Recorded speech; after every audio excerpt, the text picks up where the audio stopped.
तभी छोटे जी उस वॉइड में गिरने लगे। टेलर की आवाज आई, अब दिखाओ तुम्हें क्या है। हजारों चीखें उस खाली अंधेरे में गूंज उठी। यूएन फिर डर गया, क्या मैं फिर से मरने वाला हूँ। और तभी एक सिस्टम स्क्रीन सामने चमकी। Genesis blessing activated. चारों ओर बबल्स बनने लगे और हर जीव को गिरने से रोक लिया। यूएन घबराया, मुझे सांस नहीं आ रही। पर रुक, मेरे पास नाक भी तो नहीं है, तो मैं पहले कैसे सांस ले रहा था। सिस्टम स्क्रीन ने फिर एक मैसेज दिखाया, आप अब एक टेलर है। Gift stories to the divine spirits. Time limit 1 hour. अगर मिशन फेल हुआ तो असली मौत मिलेगी। माँ कहती थी, चाहे जिंदगी कितनी भी मुश्किल हो, ख्वाब बड़े देखने चाहिए। अगर चलते रहो तो एक दिन तुम अपनी कहानी के प्रोटैगनिस्ट बन जाओगे। उसने यकीन किया था इस बात पर, लेकिन अब उसी यकीन पर खुद उसे अफसोस हो रहा था, क्योंकि इस वक्त वो अपने ही खून में डूबा पड़ा था। जमीन पर गिरा हुआ एक टूटी हुई दीवार के सहारे टिक कर उसके पैर अब उसका हुक्म नहीं मान रहे थे। वो बस इतना सोच पा रहा था, क्या मैं यहीं मरने वाला हूँ। उसके सीने में एक डिमोनिक स्पीयर का घाव था, जो ना किसी पोशन से ठीक हो सकता था और ना ही किसी मैजिक से। शायद कोई एलिक्सर मदद कर सकता, लेकिन उसके पास एक भी नहीं था। उसने कमजोर निगाहों से सामने देखा और तभी 4 लोग उसके पास पहुंचे, एक मर्द और 3 औरतें। वो मर्द चो दुयुन उसकी हालत देखकर वहीं रुक गया, आंखों में घृणा, चेहरे पर सुपीरियोरिटी। धीरे से बोला, मैं अकेले उस मॉन्स्टर को मार सकता था, तेरी कोई जरूरत नहीं थी, फिर भी मैंने दखल दिया। लड़का हल्का सा हंसा और खांसते हुए खून थूका। हंस क्यों रहा है, दुयुन ने पूछा। कमजोर सी मुस्कान के साथ जवाब आया, क्योंकि तू वही कह रहा है जो मैं सोच रहा था। अंदर से वो बिखर चुका था। उसने सोचा, मैंने अपनी जान तक झोंक दी, उस साइकोपैथ के साथ भी टीम अप कर लिया, सिर्फ जिंदा रहने के लिए, और अब मैं मर रहा हूँ एक ऐसे को बचाते हुए जो मुझे मिट्टी से भी घटिया समझता है। आसपास के आम लोग एक दूसरे से लिपटे रो रहे थे। उसने डुयुन से पूछा, तेरे पास एलिक्सिर है? वो बोला, है, पर मैं तुझ पे बर्बाद नहीं करूंगा, ये मेरी जान बचाने के लिए, तू इसकी कीमत नहीं रखता। फिर एक आखिरी चोट दी उसने, तू प्रोटैगनिस्ट बनने लायक नहीं है। लड़का मुस्कुराया, एक दर्दनाक हंसी मौत के करीब की। ये दुनिया पूरी तरह सड़ी हुई है। ऊपर बैठे हुए वो डिवाइन स्पिरिट्स जिन्हें हम भगवान मानते हैं, उन्हें बस हमारा संघर्ष देखना पसंद है। एंटरटेनमेंट चाहिए उन्हें हमारी सफरिंग से। वो दुयुन जैसे लोगों को रिवॉर्ड देते हैं और मुझ जैसे लोगों को बस नजरअंदाज। उसने थूक फेंका और बोला, दोजख में जाओ तुम सब, दुयुन भी और वो ऊपर वाले भी। एक लड़की कुछ कहने लगी, पर दुयुन ने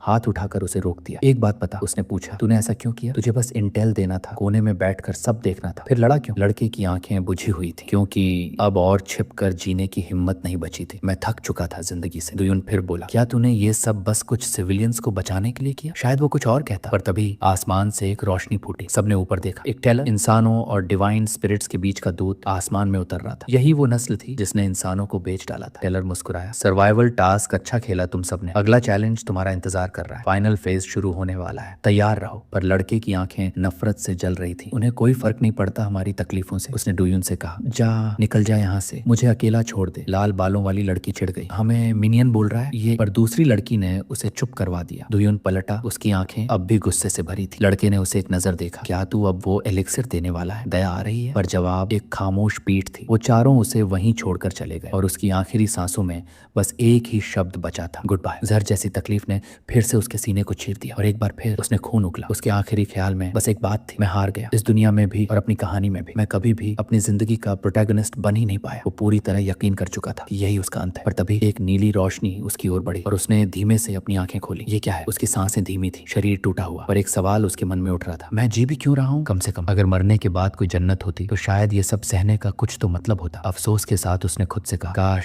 मुझे एक और मौका मिलता, मैं अपनी गलतियां सुधारता और फिर इस दुनिया के सबसे ऊंचे शिखर तक पहुंचता, इतना ऊपर कि फिर कभी किसी से जलन ना होती बल्कि खुद पे फख्र होता। उसने कांपते हुए हाथ आसमान की ओर उठाए और आंखों से आंसू बह निकले। फिर धीरे धीरे उसकी नजर धुंधली होने लगी। सब कुछ खत्म हो गया, सीन शिफ्ट होता है और अब हम देखते हैं एक अजीब सी दुनिया जहाँ छोटे छोटे अजीबो गरीब से जीव अपनी अपनी बिलों से बाहर आ रहे हैं। इन नन्हे से जीवों के बीच एक ने अचानक आंखें खोली। मैं कहाँ हूँ? उसने खुद से पूछा, क्या मैं अब भी जिंदा हूँ? नहीं, असंभव है। वो डिमोनिक ब्लेड मेरी जान ले चुकी थी, कोई इंसान उस वार से नहीं बच सकता। पर तभी उसने सामने देखा अपना ही रिफ्लेक्शन और वो दहल गया। ये क्या बकवास है? मैं खुद ऐसा दिखता हूँ? मैं भी उन्हीं में से एक हूँ। वो घबरा कर चिल्लाया, ये सब है क्या? और तभी एक आवाज गूंजी, लगता है अब सब यहाँ पहुंच गए। वो आवाज किसी टेलर की थी, एक इंसान जैसे शरीर पर सिर हिरण जैसा, लेकिन ये टेलर बाकी टेलर से अलग था। उसने सब छोटे जीवों की तरफ देखा और कहा, मैं तुम्हें बस इतना समझा देता हूँ, अब से तुम सब बनोगे मैसेंजर्स। तुम्हारा काम है अपनी कीमत साबित करना। यूएन चौंक गया, क्या बकवास है ये? Messengers prove worth. टेलर ने एक शब्द जोड़ा, welcome to celestial corp INC।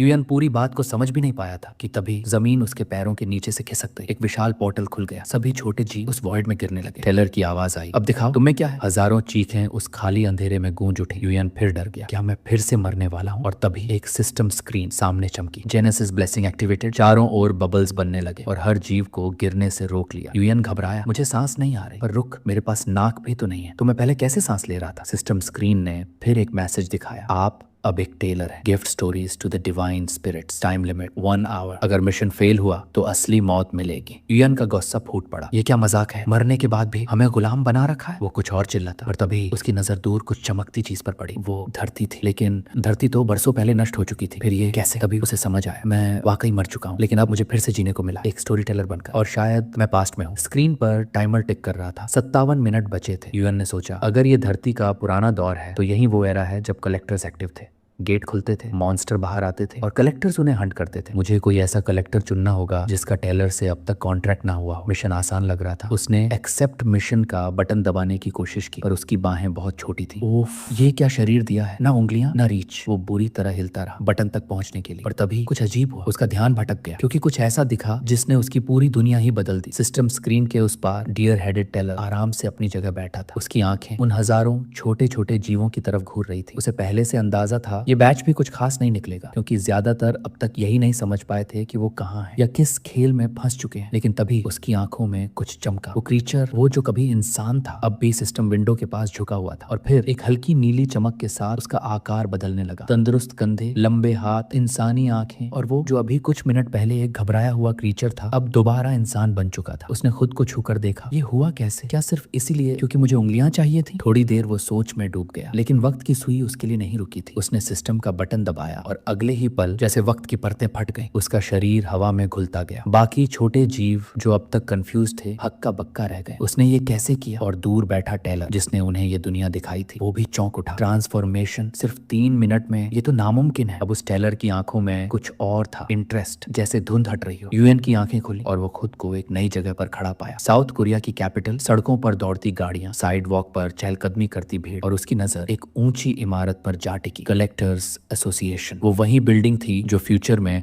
Apocalypse के बाद मिट चुकी थी, पर अब बिल्कुल ठीक ठाक खड़ी थी। यूएन ने नजर घुमाई। ये सच में पास्ट है और मैं अब यहाँ हूँ। तो पहला काम, एक कलेक्टर ढूंढना। उसने सिस्टम विंडो खोला। मैप पर कुछ लाल दोट्स और कुछ नीले दोट्स चमक रहे थे। लाल पहले से ही संकुचित हो चुके हैं, ब्लू अभी अवेलेबल। मुझे किसी ऐसे कलेक्टर को चुनना है जिसमें थोड़ा भी पोटेंशियल हो, वरना डिवाइन स्पिरिट्स कभी उसे स्पॉन्सर नहीं करेंगे। अभी वो ये सोच ही रहा था कि एक भारी भरकम आवाज ने उसका ध्यान खींचा। हे तुम वहाँ! एक पुलिस वाला उसकी ओर बढ़ा, घूरता हुआ। तुम कौन हो? कलेक्टर हो क्या? यूएन ने बस एक शांत नजर घुमाई। मैं किसी को ढूंढ रहा हूँ। ऑफिसर को ये जवाब पसंद नहीं आया। उसने झुंझलाकर यूएन का कंधा पकड़ लिया और तभी सिस्टम ने रिएक्ट किया। ऑफिसर को जोर का इलेक्ट्रिक शॉक लगा। वो झटके से पीछे हट गया। क्या तुम एक टेलर हो? यूएन ने सीधी नजर से जवाब दिया, हाँ। पुलिस वाला माफी मांगते हुए वहां से चला गया। यूएन की आंखों में अब एक बात साफ हो गई थी। मैं अब उस दौर में हूँ जहाँ टेलर्स को भगवानों के दूत माना जाता था, लेकिन रिस्पेक्ट उसे नहीं चाहिए था, उसे चाहिए था कॉन्ट्रैक्ट। सिस्टम विंडो को फिर से खोला, पर नाम, उम्र सब देखकर कुछ समझ नहीं आ रहा था। मैं हर कलेक्टर से इंडिविजुअली मिल नहीं सकता, टाइम बहुत कम है। तभी भीड़ में उसकी नजर एक अजीब नजारे पर गई। एक लड़की अपने बॉयफ्रेंड की पैंट में हाथ डाले हुए। वेट, क्या देख रहा हूँ मैं? वो करीब गया और ध्यान से देखा। दरअसल वहां थे कुछ बुक्स जो किसी और को नजर नहीं आ रही थी। ये सिस्टम विंडो नहीं थी, कुछ और था, कुछ पर्सनल, हिडन, रॉ। यूएन के मन में हलचल मच गई। क्या ये सिर्फ मेरी स्किल है? क्या मैं लोगों की हिडन स्टोरीज देख सकता हूँ? उसने एक किताब की ओर हाथ बढ़ाया और जैसे ही छुआ वो कांपने लगी। हाँ, ये काम कर रहा है। यूएन ने एक किताब उठाई और जैसे जैसे पन्ने पलटे उसके होश उड़ गए। एक इंसान की पूरी life file, past, trauma, hidden ability, locked potential, सब कुछ सामने था। अगर ये सच में मेरी एक्सक्लूसिव पावर है तो ये गेम मैं ही जीतूंगा। अब सिस्टम के टाइमर पर सिर्फ 3 मिनट बचे थे। बाकी सभी टेलर्स कॉन्ट्रैक्ट बना चुके थे। यूएन अब भी अकेला था। दूसरी तरफ वो टेलर जो सब देख रहा था अब फिर से निराश लग रहा था। बस 1 मिनट बचा है, लगता है ये भी फेल हो जाएगा। और तभी पर्सपेक्टिव बदलता है। अब हम देख रहे हैं यूएन को। वो एक मोड़ पर खड़ा है और उसकी नजर टिक गई है एक लड़की पर जो पैकेट से इंस्टेंट नूडल्स खा रही है। लड़की ने जैसे ही उसकी नजरें पकड़ ली, वो चौंक गई। अंदर से दहशत में डूबी वो लड़की अचानक पीछे गिर पड़ी। तुम कौन हो? वो चीख पड़ी। अगर तुम अभी मेरे घर से नहीं गए तो मैं पुलिस को बुला लूंगी। पर यूएन चुप था, बिल्कुल शांत। ये चुप्पी लड़की को और डराने लगी। तुम्हें मेरी आवाज सुनाई भी दे रही है? उसने कांपते हुए पूछा। तभी उसके सामने एक किताब हवा में प्रकट हुई। लड़की की आंखें चौड़ी हो गईं। यूएन के चेहरे पर एक अजीब सी मुस्कान आई। मैं तुम्हें ढूंढ रहा था, उसने धीमे से कहा। क्या वो उसे पहले से जानता था? इस दुनिया में वास्तविकता और अमूर्तता एक साथ चलती थी। फिजिकल और स्पिरिचुअल रेल्म आपस में इंटरट्वाइंड थे। और यही सोचते हुए यूएन की नजर उस बुक पर गई जिसके कॉन्टेंट्स इतने अनोखे थे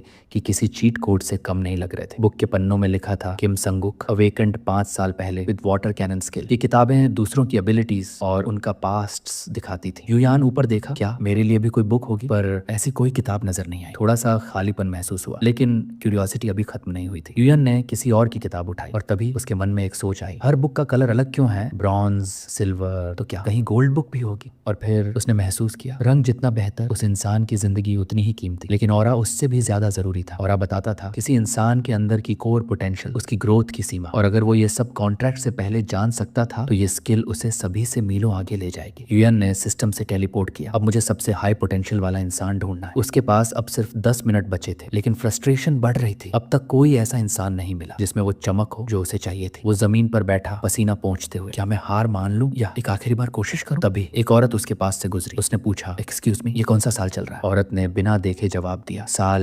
2021। युएन ने आंखें बंद की, तो अब भी उस दिन से 5 साल पहले हो जिस दिन दुनिया बर्बाद होनी शुरू हुई थी। अब सवाल था, कौन होगा वो जो इस समय में अवेकनिंग करेगा? उसे याद आए 3 नाम, 3 लोग जिन्हें आने वाले वक्त में कहते थे the 3 Miraculous, Saint बैंगसांग, fire night इम्बूम, सोड एम्प्रेस कांग हायरम। युएन ने सिस्टम खोला और उनकी जानकारी दोबारा चेक की। बैंगसांग एक गुमनाम एंटिटी, कोई ट्रेस नहीं। इम्बूम यूएस में रहता था, वहां जाना नामुमकिन, बस एक ही रास्ता बचा था। सोड एम्प्रेस कांग हायरम, रुको, वो वही लड़की थी ना जो इंस्टेंट नूडल्स खा रही थी? वो एक बार फिर लोकेशन ट्रेस करके पहुंचा, एक गंदे से डॉर्म रूम के सामने। क्या ये मजाक है? सोड एम्प्रेस इस गंदगी में कमरे के अंदर वो लड़की अब भी नूडल्स खा रही थी, काफी शांत, बेफिक्र। रियान ने धीमे से पुकारा, कांग हायरम। लड़की चौंक कर पलटी, डर के मारे पीछे गिर पड़ी। मिशन टाइमर पर अब सिर्फ 4 मिनट बचे थे। हम उसी सीन पर वापस आते हैं जहां लड़की डरी हुई पीछे खिसक रही थी। तो तुम कौन हो? तुम मेरे डोरम में आए कैसे? और तभी उसके सिर के ऊपर एक सोने का किताब प्रकट हुई। वो लड़की तो उसे देख नहीं पाई, पर युयान की आंखों में चमक दौड़ गई। ये वही है, द गोल्डन वन। पसीने में भीगी मुस्कान के साथ युयान ने सिर झुकाया। मैं तुम्हें ढूंढ रहा था। अब की बार उसके शब्दों में था सम्मान। मेरा नाम युयान है, मैं हूँ एक टेलर सेलेस्टियल बॉडी INC से। तुम कैंग हिराम हो ना? लड़की का चेहरा अब भी घबराया हुआ था, लेकिन उसने धीरे से सिर हिलाया। हाँ, मैं हूँ कैंग हिराम। युयान ने नजरें मिलाई। मैं यहाँ तुम्हारे साथ कॉन्ट्रैक्ट करने आया हूँ। वो हक्की बक्की सी पूछ बैठी, तुम सच में मुझसे कॉन्ट्रैक्ट करना चाहते हो? और युएन ने एक लंबी सांस लेते हुए सोचा, क्या वाकई मैंने उसे ढूंढ लिया है? वो लड़की अब धीरे धीरे मुस्कुरा रही थी, क्योंकि जिंदगी में पहली बार कोई उसे चुनने आया था। युएन के दिल में हलचल थी, मन कह रहा था शायद ये सही फैसला नहीं है, लेकिन अब वापसी का कोई रास्ता नहीं बचा था। वो लड़की ही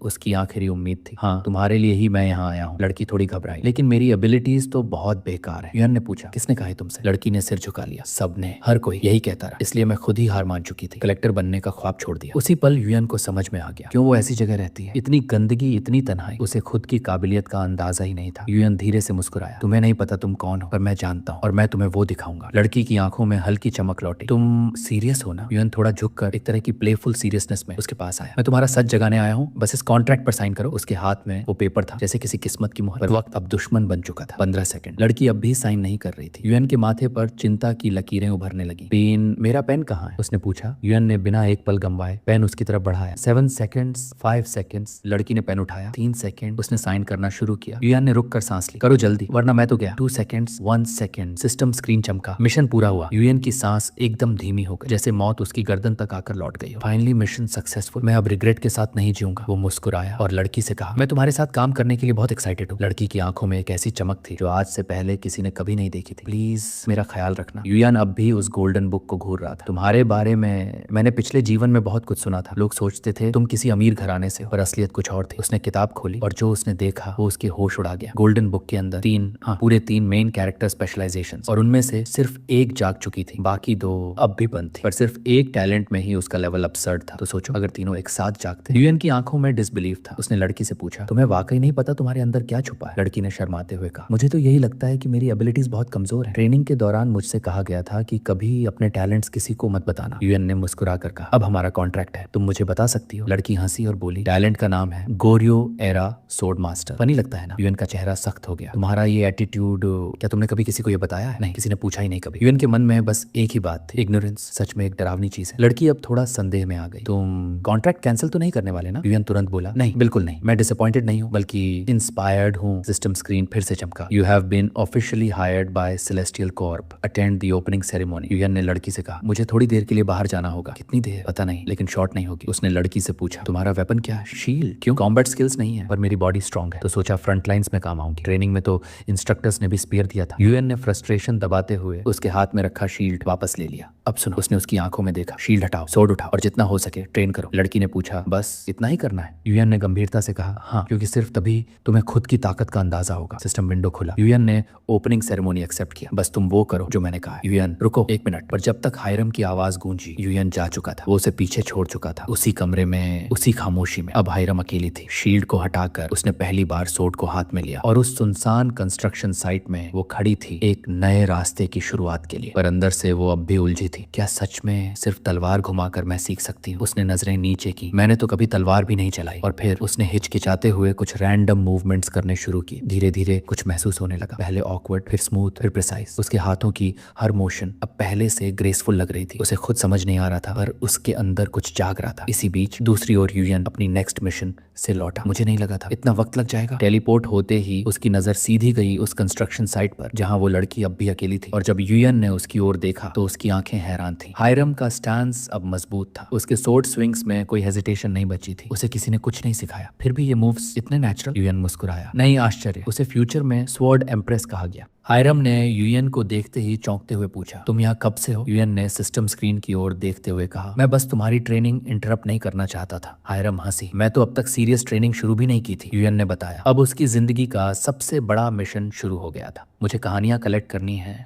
और एक लाइब्रेरी बनानी है ताकि मुझे अगली रैंक मिल सके। हायरम ने आंखें सिकोड़कर पूछा, तुम क्या कर रहे हो? मुझे तो सिस्टम स्क्रीन दिखता ही नहीं, यूएन ने जवाब दिया। मैं एक लाइब्रेरी बनाने वाला हूँ। लड़की हैरान रह गई। लाइब्रेरी? क्या यही किसी टेलर का पहला काम नहीं होता? यूएन ने मुस्कुराकर कहा, हाँ, पर मैंने ये काम अभी अभी शुरू किया है। हायरम को यकीन नहीं हुआ, पर यूएन सीधा बोला, झूठ बोलने से मुझे क्या मिलेगा? तभी सिस्टम में एक नया पॉपअप आया, चुने अपने लाइब्रेरी का नाम। यूएन ने जो लिस्ट देखी वो सब नेम्स इतने बेकार थे कि उसे गुस्सा आ गया। किस ट्रोल ने ये सब सजेशंस डाले हैं? पर एक नाम पर उसकी नजर अटक गई। वो खुला और उसने देखा एक कलेक्टर छोटे छोटे मॉन्स्टर्स से घिरा हुआ धीरे धीरे क्रश्ड हो रहा था। स्क्रीन पर कॉमेंट्स आ रहे थे, useless, give up, no divine spirit is entertained by this. Yuan ने सिर झुका लिया। अगर तुम गलत कलेक्टर चुनो तो डिवाइन स्पिरिट्स तुम्हारी स्टोरी रिजेक्ट कर देंगे।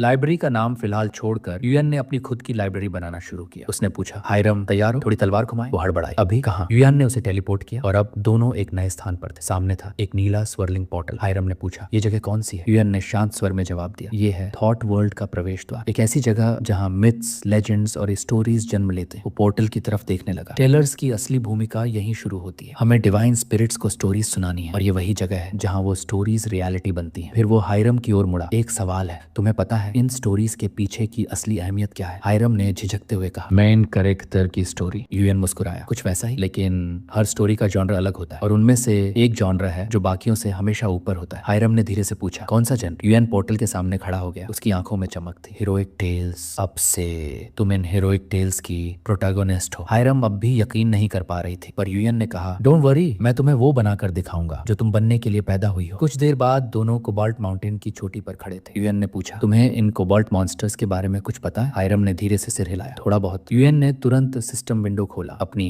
लाइब्रेरी एक्टिवेट की और तभी कुछ हायर स्पिरिट्स उस लाइब्रेरी में एंटर करने लगे। उनकी मौजूदगी से यूएन थोड़ा नर्वस हुआ, लेकिन जैसे ही उसने बोलना शुरू किया, इंट्रोड्यूसिंग हिमसेल्फ और स्टोरी का बेस समझाते हुए, उसे कुछ फेमिलियर आवाजें सुनाई दी। ओह नो, वही स्पिरिट्स थे जो दूसरी लाइब्रेरी में लगातार नेगेटिव कमेंट्स कर रहे थे। तो ये लोग बस मुझे फेल होते देखना चाहते हैं। यूएन ने एक गहरी सांस ली और पीछे हट गया। अब तुम्हें अकेले लड़ना होगा। उसने हायरम की ओर देखा। लड़की कांप उठी। अकेली? यूएन ने उसकी आंखों में देखा। तुम कर सकती हो, बस वैसे ही सोड घुमाना जैसे पहले कर रही थी। अगले ही पल जमीन कांपी। दो विशालकाय पैर कोबाल्ट मॉन्स्टर के सामने प्रकट हुए। हायरम का चेहरा सफेद पड़ गया। वो चीखने लगी, मुझे डर लग रहा है। यूएन ने पुकारा, अपने आप पर विश्वास करो। पर डर हावी था। मॉन्स्टर ने पहला हमला किया। हायरम किसी तरह जमीन पर गिरकर बच गई। कोबाल्ट ने लगातार वार करने शुरू किए और हायरम चीखते हुए पीछे गिर पड़ी। लेकिन वो गिरना उसे एक हॉरिजॉन्टल स्ट्राइक से बचा गया जो उसे दो टुकड़ों में बांट सकता था। तभी स्पिरिट्स के कमेंट्स फिर आने लगे। Straight to the coffin, useless. उसके चेहरे पर सन्नाटा था, जैसे कोई आवाजें दिमाग के अंदर गूंजने लगी हो। यादें फिर से जाग उठी। क्लास के बच्चे हंसते हुए कह रहे हैं, तुम तो कॉन्ट्रैक्ट के लायक भी नहीं हो, तुम्हारी ताकत सिर्फ दिखावा है। हायरम अपने पुराने कमरे में बैठी थी, शील्ड को गले से लगाए, जैसे वो उस डर से बचाने वाला। वो डिप्रेस्ड थी, बाहर नहीं जाना चाहती थी। वो डर से जमी हुई थी। अब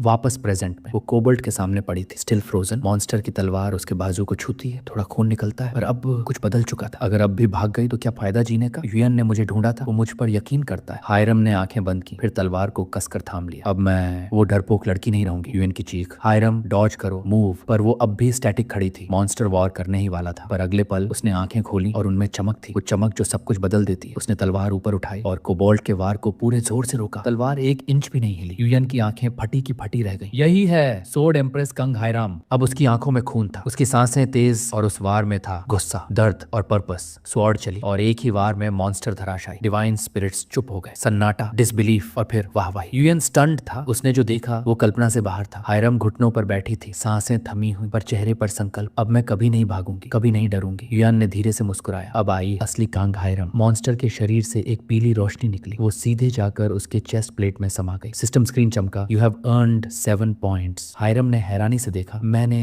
ये कर दिखाया। सिस्टम विंडो में यूएन का चेहरा उभरा। बधाई हो, पर कहानी अभी खत्म नहीं हुई थी। नए एनिमीज पोर्टल से निकल रहे थे। हायरम घबराई नहीं। यूएन ने कहा, ये दुनिया अब तुम्हारी है, जहाँ डर नहीं, रोमांच और ग्रेटनेस तुम्हारा इंतजार कर रही है। लाइब्रेरी का माहौल अब बदल चुका था। ह्यूरम की हीरोइक फाइट ने पूरे डिवाइन रेल्म में हलचल मचा दी थी। एक के बाद एक डोनेशंस उसकी तरफ बहने लगे। इतने ज्यादा पॉइंट्स कि खुद यूएन भी हैरान रह गया। अब उसके चेहरे पर वो पुरानी हिचकिचाहट नहीं थी, बल्कि एक अडिग आत्मविश्वास था। और ये देखकर सबके रोंगटे खड़े हो गए। कोबाल्ट्स अब ग्रुप में हमला कर रहे थे, लेकिन हायरम डरी नहीं। तलवार फिर से निकली। उसने खून की प्यास में नहाए उन राक्षसों को घूरा और बिना एक पल गंवाए झपट पड़ी। दूसरी ओर यूएन ने अपनी लाइब्रेरी का व्यूअर पैनल खोला। कितने व्यूज आए होंगे?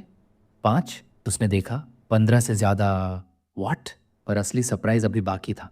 व्यूअर वो डिवाइन स्पिरिट्स नहीं थे, वो एक और टेलर था जिसका नाम था टॉर्डन। वो यूएन की परफॉर्मेंस से चौंक गया था। ये पॉसिबल नहीं है, इतना जल्दी कोई कैसे इतनी ट्रैक्शन पा सकता है। उसने सोचा शायद यूएन ने किसी डिपार्टमेंट से मदद ली हो या कोई ट्रिक इस्तेमाल की हो। मैं खुद चेक करता हूँ। कलेक्टर व्यूअर विंडो ओपन की और स्क्रीन पर जैसे ही हायरम की लाइव फाइट दिखी, टॉर्डन चुप रह गया। वह कौन है? ना कोई आर्मर, ना कोई एन्चांटेड वेपन, बस एक साधारण लड़की, एक ऑर्डिनरी सोर्ड के साथ मॉन्स्टर स्लेइंग क्वीन बन चुकी थी। कोबाल्ट सब डरने लगे थे, चीखते हुए भागने की कोशिश करने लगे। यूएन मुस्कुराया। तुम सबने सिर्फ एक झलक देखी है, ये अभी कुछ भी नहीं है, वो इससे कहीं ज्यादा कर सकती है। डोनेशंस का सैलाब अब टूट चुका था। हजारों पॉइंट्स, स्पिरिट्स खुशी से झूम रहे थे। तभी हायरम ने पुकारा, यूयान। यूएन ने पूछा, क्या हुआ? उसने सामने देखा। एक लाल सी ग्लोइंग वॉल खड़ी थी। यूएन ने बताया, अब तुम कल्टीवेशन जोन की बाउंड्री पर खड़ी हो। उसके पार माइंड डोमेन है। कलेक्टिव अग्रीमेंट से उसे अनटच्ड छोड़ा गया है। बहुतों ने ट्राई किया, पर कोई पूरी तरह उसे साफ नहीं कर सका। हायरम ने तलवार कसकर पकड़ी। मैं उसे पूरा साफ करूंगी। यूएन हंसा। कुछ भी गड़बड़ हुई तो सारा इल्जाम मुझ पर डाल देना, पर तुम्हारे चेहरे से लग रहा है तुम अब रुकने वाली नहीं हो। डिवाइन स्पिरिट्स ने भी उसकी बात पर मोहर लगाई। उनकी कमेंट्स एक ही बात कह रही थी, go heroine, show us something unforgettable. Hiram ने तलवार ऊपर उठाई, बॉर्डर के सामने खड़ी हो गई। टॉर्डन का चेहरा अब डर से भर गया था। वो सच में उस एज को तोड़ने वाली है? यूएन ने कहा, अ ट्रू प्रोटोगनिस्ट अपने रास्ते से कभी पीछे नहीं हटता। हायरम ने एक ही छलांग ली और पूरी ताकत से चार्जिंग की। तलवार की रफ्तार ने हवा चीर दी और डिवाइन वर्ल्ड में सन्नाटा छा गया। डोनेशंस का नया एक्सप्लोजन हुआ, क्योंकि यही होती है एक असली हेरोइन की पहचान। टॉर्डन का माथा पसीने से भीग गया था। ये तो नॉर्मल फ्लो से बिल्कुल अलग जा रहा है, ये कैसे हो सकता है? अब तक एवरेज कलेक्टर बोरिंग स्टोरीज चुनते थे, इजी पाथ लेकर स्पिरिट्स को बोर कर देते। इसलिए स्पिरिट्स ने खुद अपोकलिप्स ट्रिगर किया, बस एक अच्छी स्टोरी देखने के लिए। पर अब यूयान और हिराम की जोड़ी ने उन डिवाइन स्पिरिट्स को वो स्टोरी दे दी थी जिसके लिए उन्होंने पूरा युग जला डाला था। यूयान जानता था कि वो दुनिया कहाँ और कैसे खत्म होने वाली थी, इसलिए उसका एक ही मकसद था, इस बार वही गलती नहीं दोहरानी है। पर बदलाव किसी आउटसाइडर की वजह से नहीं, बल्कि इंसानों के अपने चॉइसेस से आएगा। और ये जो कहानी चल रही थी, ये सोर्ड एम्प्रेस की क्रॉनिकल थी। व्यूअर्स अब 25 पार कर चुके थे। यूएन एक बार फिर उसके सामने प्रकट हुआ। कंग्रेचुलेशंस, उसने कहा, तुमने इन माइंड डोमेन्स का सबसे गहरा हिस्सा पार कर लिया है। हायरम उसे देखकर खुश हुई, शायद ब्लश भी किया। और सब जानते हैं जब कोई ब्लश करे तो मामला सीधा नहीं होता। पर यूएन ने सिर्फ इतना नोटिस किया, अब वो डरी हुई नहीं थी। हम ऑलमोस्ट पहुंच चुके हैं, उसने कहा, थोड़ी देर आराम कर लो। वो मान गई। थकान अब चेहरे पर साफ दिख रही थी। यूएन ने देखा, भले ही उसकी स्पिरिट मजबूत हो, पर उसका शरीर अभी भी उस ताकत को पकड़ने लायक नहीं था। तलवार चलाना कैसा लग रहा है? उसने पूछा बिना एक पल की देरी। बेस्ट चीज, मुझे पहले ही यही चुनना चाहिए था। यूएन ने उसकी ग्लोइंग बुक की ओर देखा। आज की ट्रेनिंग ने उसके अंदर कुछ बदल दिया था। बुक अब पहले से ज्यादा चमक रही थी। यूएन ने कहा, कोबाल्ट्स अब भी तुम्हारा इंतजार कर रहे होंगे और इस बार उनका लीडर भी उनके साथ होगा। हायरम के चेहरे पर चिंता नहीं बल्कि एक अजीब सी मुस्कान थी। क्या रुकना चाहोगी? युयान ने पूछा। वो हंसी। तुम मजाक कर रहे हो क्या? युयान ने एक हल्की सी मुस्कान दी। अब वो लड़की पूरी तरह बदल चुकी थी। अब उसे रोकने की जरूरत नहीं थी। इस डोमेन को क्लियर करने का तरीका पता है? उसने पूछा। हाँ, रेड टाइप है ना, लीडर को गिराओ, बाकी सब अपने आप गिरेंगे। एग्जैक्टली, युयान ने कहा। लड़की अब उत्साहित हो चुकी थी, बॉस के डायरेक्शन में बढ़ते हुए गाना भी गा रही थी। वेट, युयान ने हाथ बढ़ाकर रोका। तुम्हारी तलवार। हायरम ने नीचे देखा। तलवार पूरी तरह डैमेज हो चुकी थी, बस अगली टक्कर और टुकड़े टुकड़े हो जाती। उसने रोना शुरू कर दिया। युयान ने सिस्टम विंडो खोला। देखो, तुमने बहुत पॉइंट्स कमाए हैं, अब नई तलवार ले सकती हो। सारे ऑप्शंस खोलकर उसने बेस्ट सोर्ड दिखाया। हायरम ने देखा, सारी सेविंग्स उसी तलवार में चली जाएंगी, पर कोई चॉइस नहीं थी। फिर भी लेनी पड़ेगी, उसने कहा और बाय बटन दबा दिया। तलवार उसके पास प्रकट हुई। एक रेपियर जैसा लग रहा था, शायद कटाना। Curved blade, sharp, fast, deadly. Yuan ने उसकी तारीफ की, पर हायरम अभी भी अपने पॉइंट्स के लिए रो रही थी। तुम और कमा लोगी, युयान ने कहा। अब चलो, फाइनल बॉस इंतजार कर रहा है। दूसरी ओर कोबाल्ट बॉस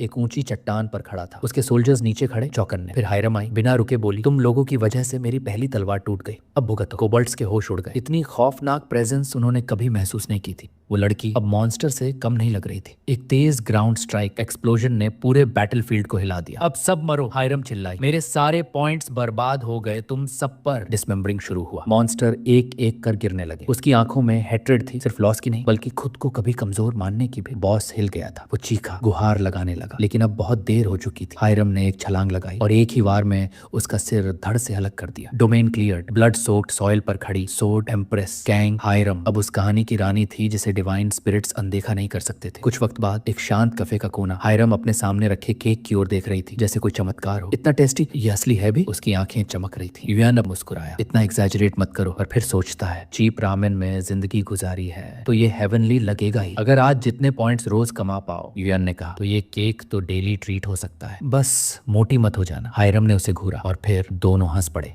कुछ पल बाद हायरम ने बात बदल दी। तुमने उस दिन एक बात कही थी कि तुम जानते हो गोरियो एरा टैलेंट का मतलब क्या है। वो असल में क्या था? युयान ने आंखें ऊपर उठाई। तुम चुके जुंग को जानती हो? हायरम ने सिर हिलाया। नहीं, जुंगयांग एक आम सा सिपाही, कोई लेजेंड नहीं, सिर्फ एक सरकारी लो रैंक सोल्जर। लेकिन एक दिन वो किले की दीवारों पर चढ़ा। किला उस वक्त गुरचिन ट्राइब के कब्जे में था और उसने अकेले पूरे दुश्मनों को खत्म कर दिया। टेंस ऑफ थाउजेंड्स काट डाले एक झटके में। उसने ह्यूमन लिमिट्स को सरपास्ट कर लिया था और फिर उसका नाम पड़ा गोरियो एरा स्वॉर्ड मास्टर। हायरम ने सुना और दंग रह गई। वेट, मैंने कभी ये स्टोरी क्यों नहीं सुनी? युयान ने सीधा जवाब दिया, क्योंकि उसका नाम अजीब था। अजीब? हायरम ने शक से पूछा। क्या नाम था? युयान ने नजरें चुरा ली। मत पूछो, सीरियस। वोल्डेमॉर्ट था क्या? वो हंसने लगी। युयान ने शर्माते हुए कहा, तुम हैरासमेंट कर रही हो, मैं रिपोर्ट कर दूंगा। हायरम ने झट से फोन निकाला। अब तो नाम देखना पड़ेगा। पर जैसे ही नाम देखा उसका चेहरा लाल पड़ गया। ब्लश सो हार्ड, जैसे उसे लावा में डुबा दिया गया हो। ये क्या था? उसने गुस्से में फोन फेंक दिया युयान के सिर पर। यू परवर्ट, मैं ही हैरासमेंट कंप्लेंट करूंगी। युयान दर्द सहते हुए बोला। नाम से इतिहास ने भले ही उसे मिटा दिया हो, पर उसकी ताकत कभी कम नहीं हुई। हायरम की आंखों में एक्साइटमेंट थी। तो मतलब मेरी एबिलिटी स्पेशल है? युयान ने उसे कुछ देर देखा।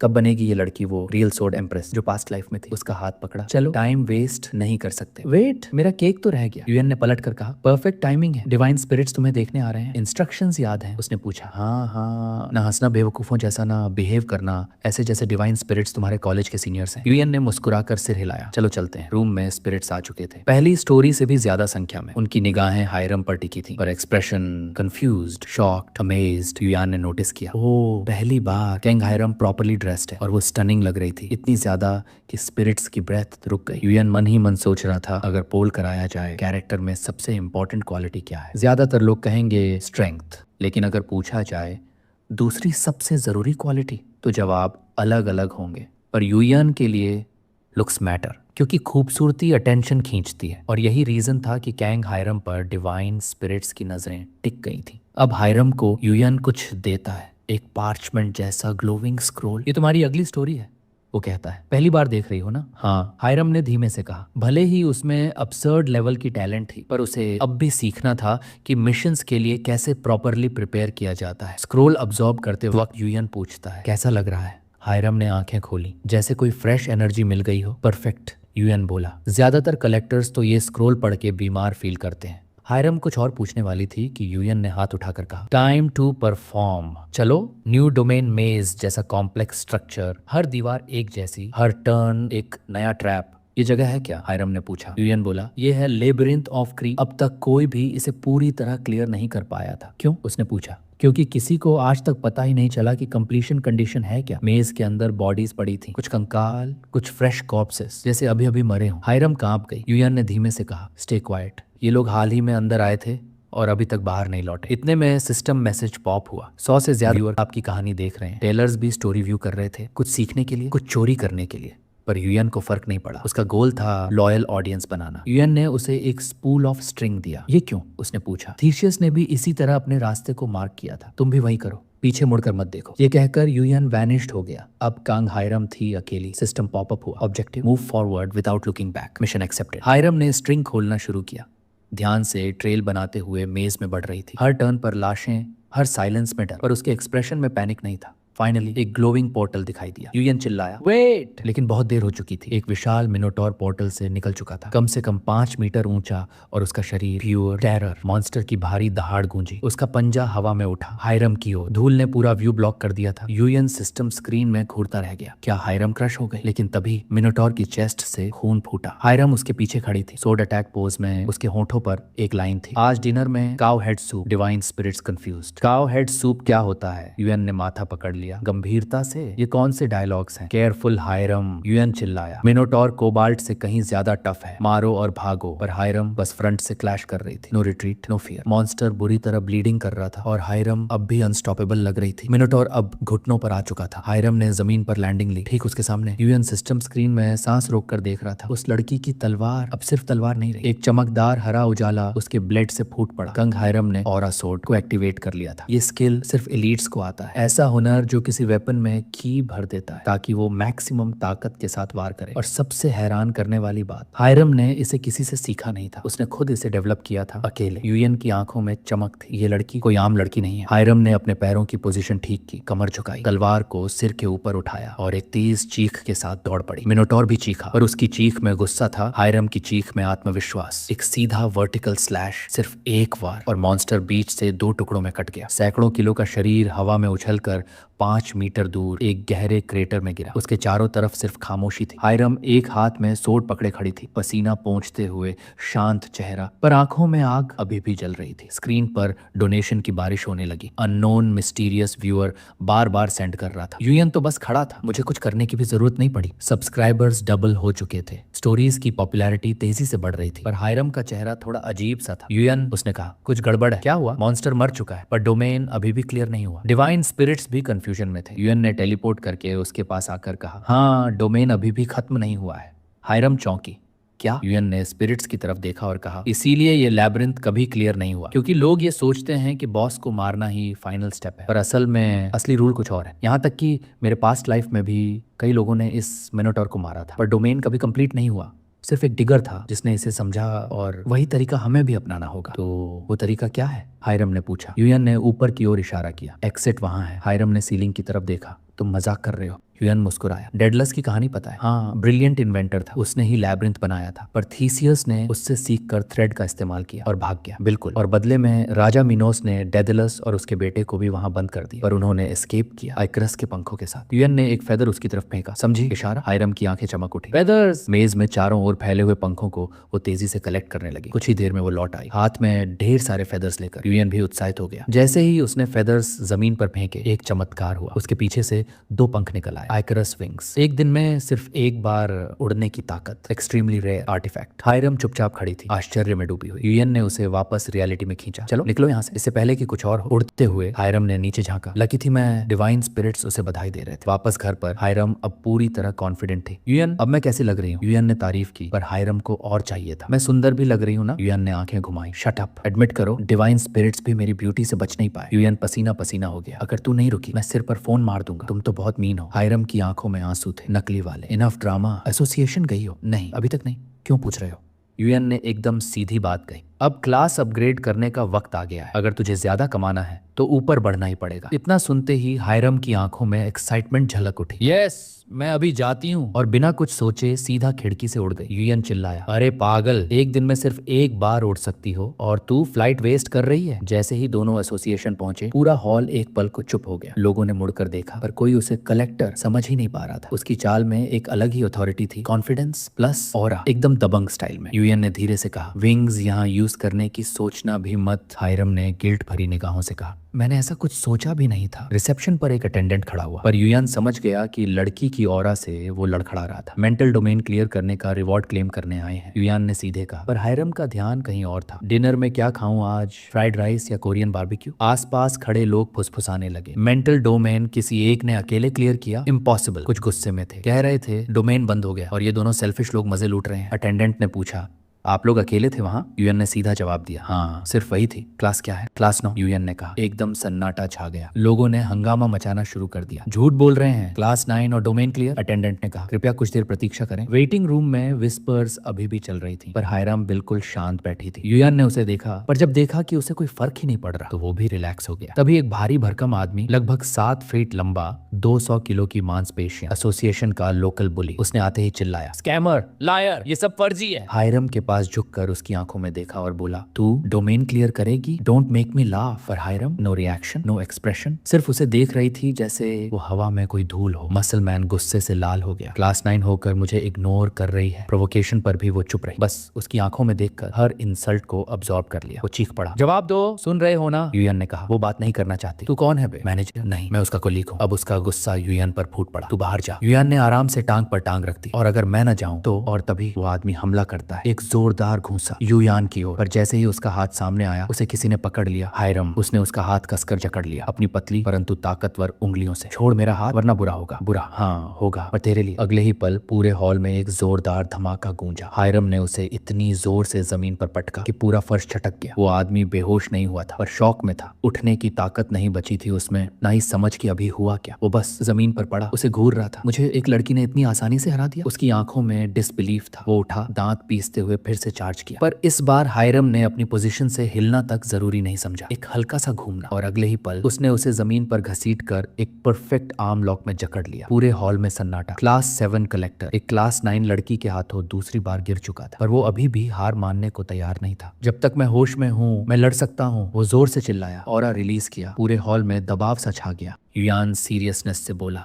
ये मार्शल ऑरा, ये आदमी एरियल मार्शल आर्ट्स जानता है। एसोसिएशन की जमीन तक दरकने लगी थी। लोग डर के मारे चिल्लाने लगे, बस करो, ये कोई रिंग नहीं है। पर वो सुन कहाँ रहा था। उसने यूयान की तरफ उंगली उठाकर चिल्लाया, तू ही असली विलन है, सब्सक्रिप्शन कैंसिल कर दूंगा तेरी जिंदगी से। और तभी हायरम ने उसकी पीठ पर कदम रखा, जोर से, पूरा शरीर जमीन में दबा दिया। वो लड़खड़ा गया, समझ नहीं पाया कि हुआ क्या। यूएन हैरान था, ये तो हैवी बॉडी टेक्निक है, इसने खुद ही ये स्किल सीख लिया। पर अचानक हायरम ब्लश करने लगी। यूएन थोड़ा कंफ्यूज्ड हो गया, अब ब्लश किस बात पर कर रही है ये? लोगों ने जोर जोर से चिल्लाना शुरू किया, ये लड़की सच में बीस्ट है। तभी 2 आदमी सूट्स में आए, बस करो, ये लड़ाई अभी खत्म करो। पर यूएन ने गौर किया, ये लोग अब तक बाहर क्यों खड़े थे? जरूर किसी के ऑर्डर्स पर देर से आए होंगे। फिर एक काल्म बट अथॉरिटेटिव आवाज आई, तुम दोनों को क्या लग रहा है, ये एसोसिएशन तुम्हारा पर्सनल प्लेग्राउंड है? यूएन ने उसकी ओर देखा और पूछा, क्या आप ही यहाँ के इंचार्ज हैं? हाँ, उस आदमी ने जवाब दिया। यूएन ने काल्मली कहा, हमने कोई कमोशन स्टार्ट नहीं किया। वो आदमी यूनिलैटरल वायलेंस पे उतर आया था। हायरम ने तो सिर्फ सेल्फ डिफेंस किया। मैनेजर कुछ कन्विंस नहीं दिखा। उसी वक्त लोगों ने भी कहना शुरू कर दिया, हाँ, लड़ाई उस बंदे ने शुरू की थी। मैनेजर की शक भरी आंखें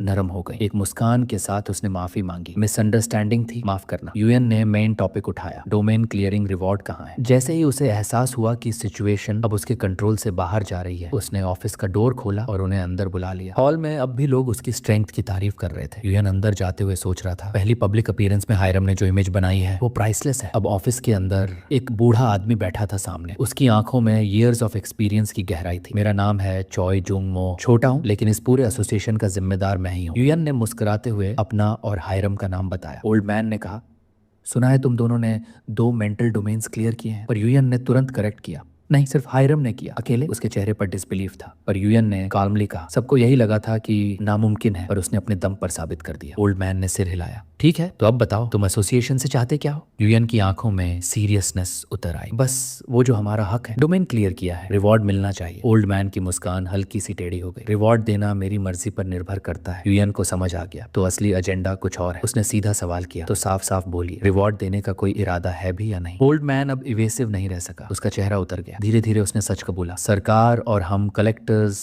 चाहते ही नहीं कि डोमेन्स क्लियर हों, क्योंकि हर नया डोमेन एक नया रिस्क होता है। पैसा, जान, मैन पावर, सब कुछ बर्बाद होता है। यूएन ने काल्मली जवाब दिया, तो बेसिकली तुम लोग डर से स्टेटस को मेंटेन कर रहे हो। ओल्ड मैन चिल्लाया, ये डर नहीं, प्रिकॉशन है। तुम्हें क्या लगता है तुम रिस्पॉन्सिबल हो उन लोगों की मौतों के लिए जो डोमेन्स में जाएंगे? यूएन ने ठंडे लहजे में कहा, हम कलेक्टर्स हैं, हमारा काम है लड़ना, जिम्मेदारियां उठाना नहीं। ओल्ड मैन का चेहरा गुस्से से लाल हो गया। तुम्हारी बातों में जहर है लड़के, पर यूएन के लहजे में सच्चाई थी। पास्ट में भी इसी डिसीजन ने अर्थ को बर्बाद किया था। न्यू डोमेन्स एक चैलेंज है, पर वही ग्रोथ का रास्ता भी है। आज के कलेक्टर्स डरपोक बन चुके हैं, बचे रहने के लिए वो खुद को सीमित कर रहे हैं। ओल्ड मैन ने सवाल किया, तो तुम सोचते हो तुम बाकियों से अलग हो? यूएन ने बिना झिझक कहा, हाँ हम अलग हैं, क्योंकि हम रुकते नहीं और दूसरों को रोकते भी नहीं। ओल्ड मैन ने फिर से सिस्टम की कोल्ड रियलिटी दोहराई, समाज ऐसे ही चलता है और ये कभी नहीं बदलेगा।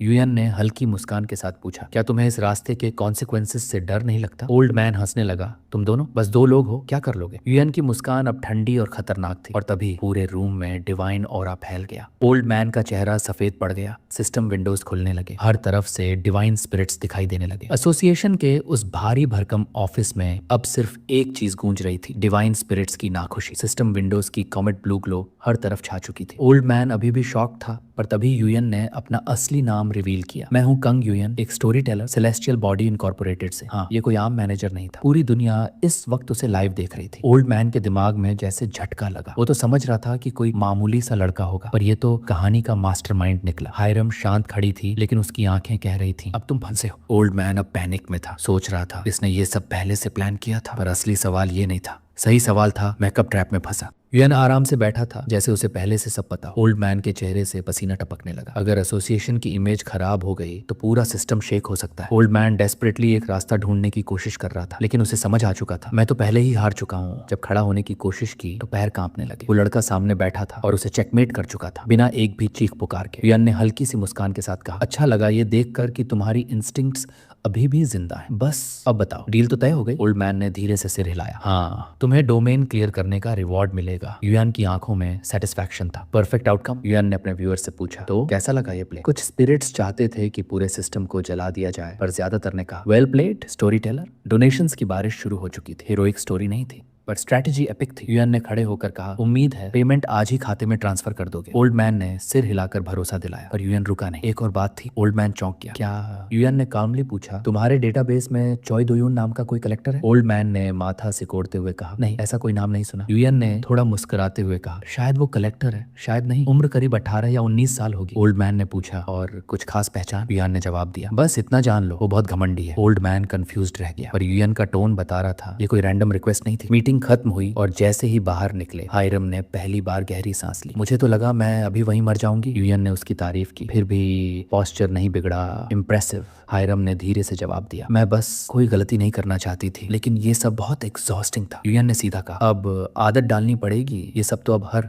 हफ्ते होगा। वो चिढ़ गई, क्या मैं वापस केक खा सकती हूँ? मीटिंग से दूर रहूं, बस पीस में जी लूं? यूएन ने उसकी आंखों में देखा, अब कभी नहीं। उसने बताया, आज बहुत लोग तुम्हारे बारे में बात कर रहे थे, बहुत चार्मिंग लग रही थी तुम, पावरफुल भी, उसी एसोसिएशन सीन की तरह। वो शर्म से लाल हो गई, पर जब उसने सुना फेम और पैसे बहुत मिलने वाले हैं, तो उसका चेहरा खिल उठा। तो चलो, आज की सेलिब्रेशन मेरी तरफ से। वो बाहर जाने को तैयार थी, पर यूएन ने उसके कंधे पर हाथ रख दिया, अभी नहीं, अभी कुछ बाकी है। वो रुक गई। क्या? लेकिन उससे पहले ही यूएन का चेहरा सीरियस हो गया। सिस्टम विंडो खुली, जेनेसिस सिस्टम एक्टिवेट हुआ और वो 1 सेकंड में गायब। अब कैंग यूएन पहुंच चुका था, एक बहुत ऊंची रूफटॉप पर, ठंडी हवा और किसी की मौजूदगी पीछे। कौन हो तुम? यूएन ने पीछे देखा, लेकिन जवाब मिला, तुम बहुत बदतमीज हो लड़के। वो आदमी किसी और के लिए आया था, पर टोन ऐसा जैसे कोई राजा हो। तुम्हें इन्विटेशन देने आया हूँ पेंटाग्राम डिवीजन में शामिल होने का। यूएन ने सीधा पूछा, पहले अपना नाम तो बताओ। मैं जिनपोंग हूँ, तुम्हारा सीनियर। तुम्हारा एटीट्यूड बहुत ज्यादा है, रुकी होकर भी इतनी एरोगेंस। पर यूएन ने हल्की सी मुस्कान के साथ जवाब दिया, मेरा नाम कांग यूएन है। जिनपोंग का चेहरा सुनना, क्या तुम्हारा नाम ऑलरेडी रजिस्टर हो चुका? मुझे तो 3 हफ्ते लग गए थे अपना नाम पाने में। पर यूएन का जवाब था, नाम से क्या फर्क पड़ता है, मैं तुम्हारी डिवीजन में नहीं आना चाहता। जिनपोंग गुस्से से कांप उठा। क्या कहा, दोबारा बोलो। यूएन ने शांत होकर कहा, मैं उस डिवीजन का हिस्सा नहीं बनूंगा। बात खत्म। वो अपनी अथॉरिटी चलाना चाहता था, पर यूएन ने उसे वहीं रोक दिया। तुम सीनियर बनने के लायक नहीं हो, तुम्हारा ट्रैक रिकॉर्ड बताता है। जिनपोंग चौंक गया। तुम्हें मेरे बारे में ये सब कैसे पता? यूएन ने बस देखा, जवाब नहीं दिया। तुम बस मुझे इंटिमिडेट करने आए थे, पर वो भी फेल कर दिया। आखिरी लाइन में उसने कहा, जाकर अपने टेलर से कह देना मैं उस डिवीजन में कभी नहीं आऊंगा, और अगर बुलाना ही था तो किसी समझदार को भेज दे। जिनपोंग कांपते हुए पीछे हटा, टेलीपोर्ट से गायब हो गया, लेकिन जाते जाते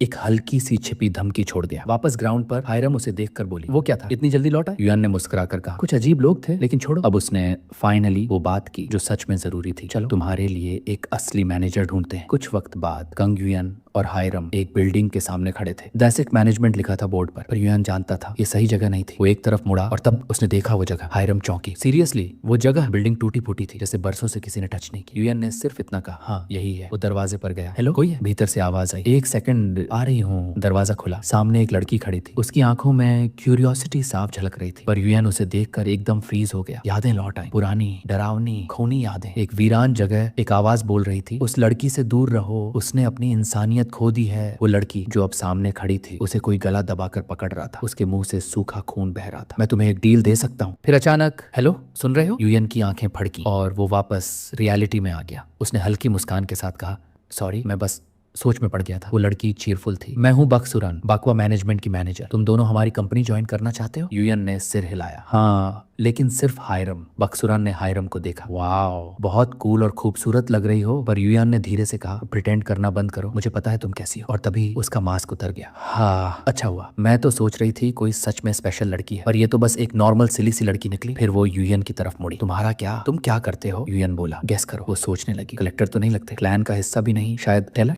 यूएन के चेहरे पर हल्की मुस्कान आई। पहली बार किसी ने सही गेस किया था। टेलर की एक अलग ऑरा होती है, इंसानों से थोड़ी अलग। वो बोली। यूएन सोच रहा था, इस लड़की ने अपने पास्ट में लोगों को बचाया था, फ्यूचर अपोकलिप्स में ये एक बहुत बड़ी लीडर बन चुकी थी। तुम सही थी, उसने कहा। वो बहुत एक्साइटेड हो गई। वाओ, कलेक्टर और टेलर दोनों मेरी कंपनी में, जैकपॉट। बक्सरन ने पूछा, तुम दोनों की पहली मुलाकात कैसे हुई? हायरम ने अपनी कहानी सुनानी शुरू की। यूएन उसकी तरफ देखता रहा, एक अलग नजरों से, जैसे उसे अब कुछ एहसास हो रहा हो। फिर यूएन ने कहा, कॉन्ट्रैक्ट दिखा सकते हो? बक्सुरन खुशी से भागी। कॉन्ट्रैक्ट सामने आया और कुछ ही देर में साइन हो गया। हायरम ने पूछा, मैनेजर क्या करता है? वो बोली, स्केड्यूल, टास्क, सपोर्ट, लॉजिस्टिक्स सब मैं ही संभालती हूँ। हायरम को यकीन नहीं हुआ। क्या तुम्हारे पास कोई एम्प्लॉई नहीं? नहीं, बक्सुरन ने दुखी होकर कहा। कार भी अफोर्ड नहीं कर सकती, पर लाइसेंस है, बैकहो चलाना आता है, वेल्डिंग भी। प्लान बी था, अगर ये काम ना चला। यूएन खड़ा हुआ और बोला, हायरम को फिलहाल तुम्हारी जरूरत नहीं, उसे अभी और नाम कमाना है। बक्सुरन फिर भी बोली, मैं कुछ भी मदद कर सकती हूँ। यूएन को पूरा यकीन था कि जल्द ही उन्हें उसकी जरूरत पड़ेगी, इसलिए फिलहाल उसने उसे ये छोटा सा ब्रेक एंजॉय करने दिया। जैसे ही तीनों बाहर निकलते हैं, यूएन मुड़ता है और कहता है, जब सही वक्त आएगा हम फिर मिलेंगे। बक्सुरन हल्की मुस्कान के साथ कहती है, बेस्ट ऑफ लक। पर जाने से पहले यूएन उसे रोक लेता है। एक सवाल पूछ सकता हूँ? वो पलटती है, क्या तुम्हारा कोई सपना है? वो थोड़ा कंफ्यूज हो जाती है। सपना? जिंदगी में कभी कुछ इतना अच्छा था ही नहीं कि सपना देखती, लेकिन हाँ अगर कुछ चाहूँ तो बस बहुत सारा पैसा कमाना चाहती हूँ। यूएन धीरे से मुस्कुराता है, तुम अब भी वही हो जैसी उस टाइम पर थी जब दुनिया खत्म हो चुकी थी। और अब उसे समझ आता है क्यों हायरम और बक्सुरान इतनी जल्दी जुड़ गई। हायरम भी ये महसूस करती है, ऐसा लग रहा है जैसे तुम दोनों पहले से एक दूसरे को जानते हो। यूएन एक पल को चुप रहता है, क्योंकि हाँ पास्ट लाइफ में वो दोनों मिल चुके थे। दूसरी तरफ एक कमरे में कागज बिखरे पड़े हैं, एक आदमी चिल्ला रहा है, वो कमीना, उसे मैं सबक सिखा कर रहूंगा। वो कोई और नहीं, वही सीनियर जिनपुंग था जो पिछले हफ्ते यूएन से अपमानित होकर लौटा था। अपने सिस्टम स्क्रीन को देखता है और गुस्से से बुदबुदाता है, जेनेसिस सिस्टम है उसके पास, लेकिन उसका भी तोड़ है मेरे पास। उसकी आंखों में खतरनाक चमक है। अब चाल मेरी होगी और उस लड़के का अंत। एक हफ्ता बीत जाता है। कलेक्टर एसोसिएशन में भीड़ लगी है, लोग फुसफुसा रहे हैं। वो देखो, कैंग हायरम 4 डोमेन्स क्लियर कर चुकी है, अनबिलीवेबल। हायरम यूएन से पूछती है, इतना खतरनाक डोमेन क्यों चुना? यूएन मुस्कुराता है, तुमने ये फील्ड क्यों चुना था? सफलता के लिए। वो कहती है, बस हम दोनों का मकसद एक ही है, ऊंचाई तक पहुंचना। रास्ते अलग हो सकते हैं, पर वजहें कभी छोटी नहीं होनी चाहिए। यूएन उसकी आंखों में देखता है, अगर हड्डियां टूटें, खून बहे, तो भी क्या तुम पीछे नहीं हटोगी? वो कुछ कहने ही वाली थी कि एक आवाज गूंजती है, पोर्टल खुल गया। ब्राइट लाइट हर तरफ फैल जाती है। एक नया डोमेन खुल चुका था। यूएन ने मन ही मन कहा, अभी मत बताना, पर एक दिन इस सवाल का जवाब देना पड़ेगा, मुझे भी और खुद को भी। दूसरी तरफ पोर्टल के पास हायरम और बाकी कलेक्टर्स एक ऊंची दीवार पर खड़े हैं, नीचे की तरफ देख रहे हैं। एक पूरी कैवलरी यानी घुड़सवारों की सेना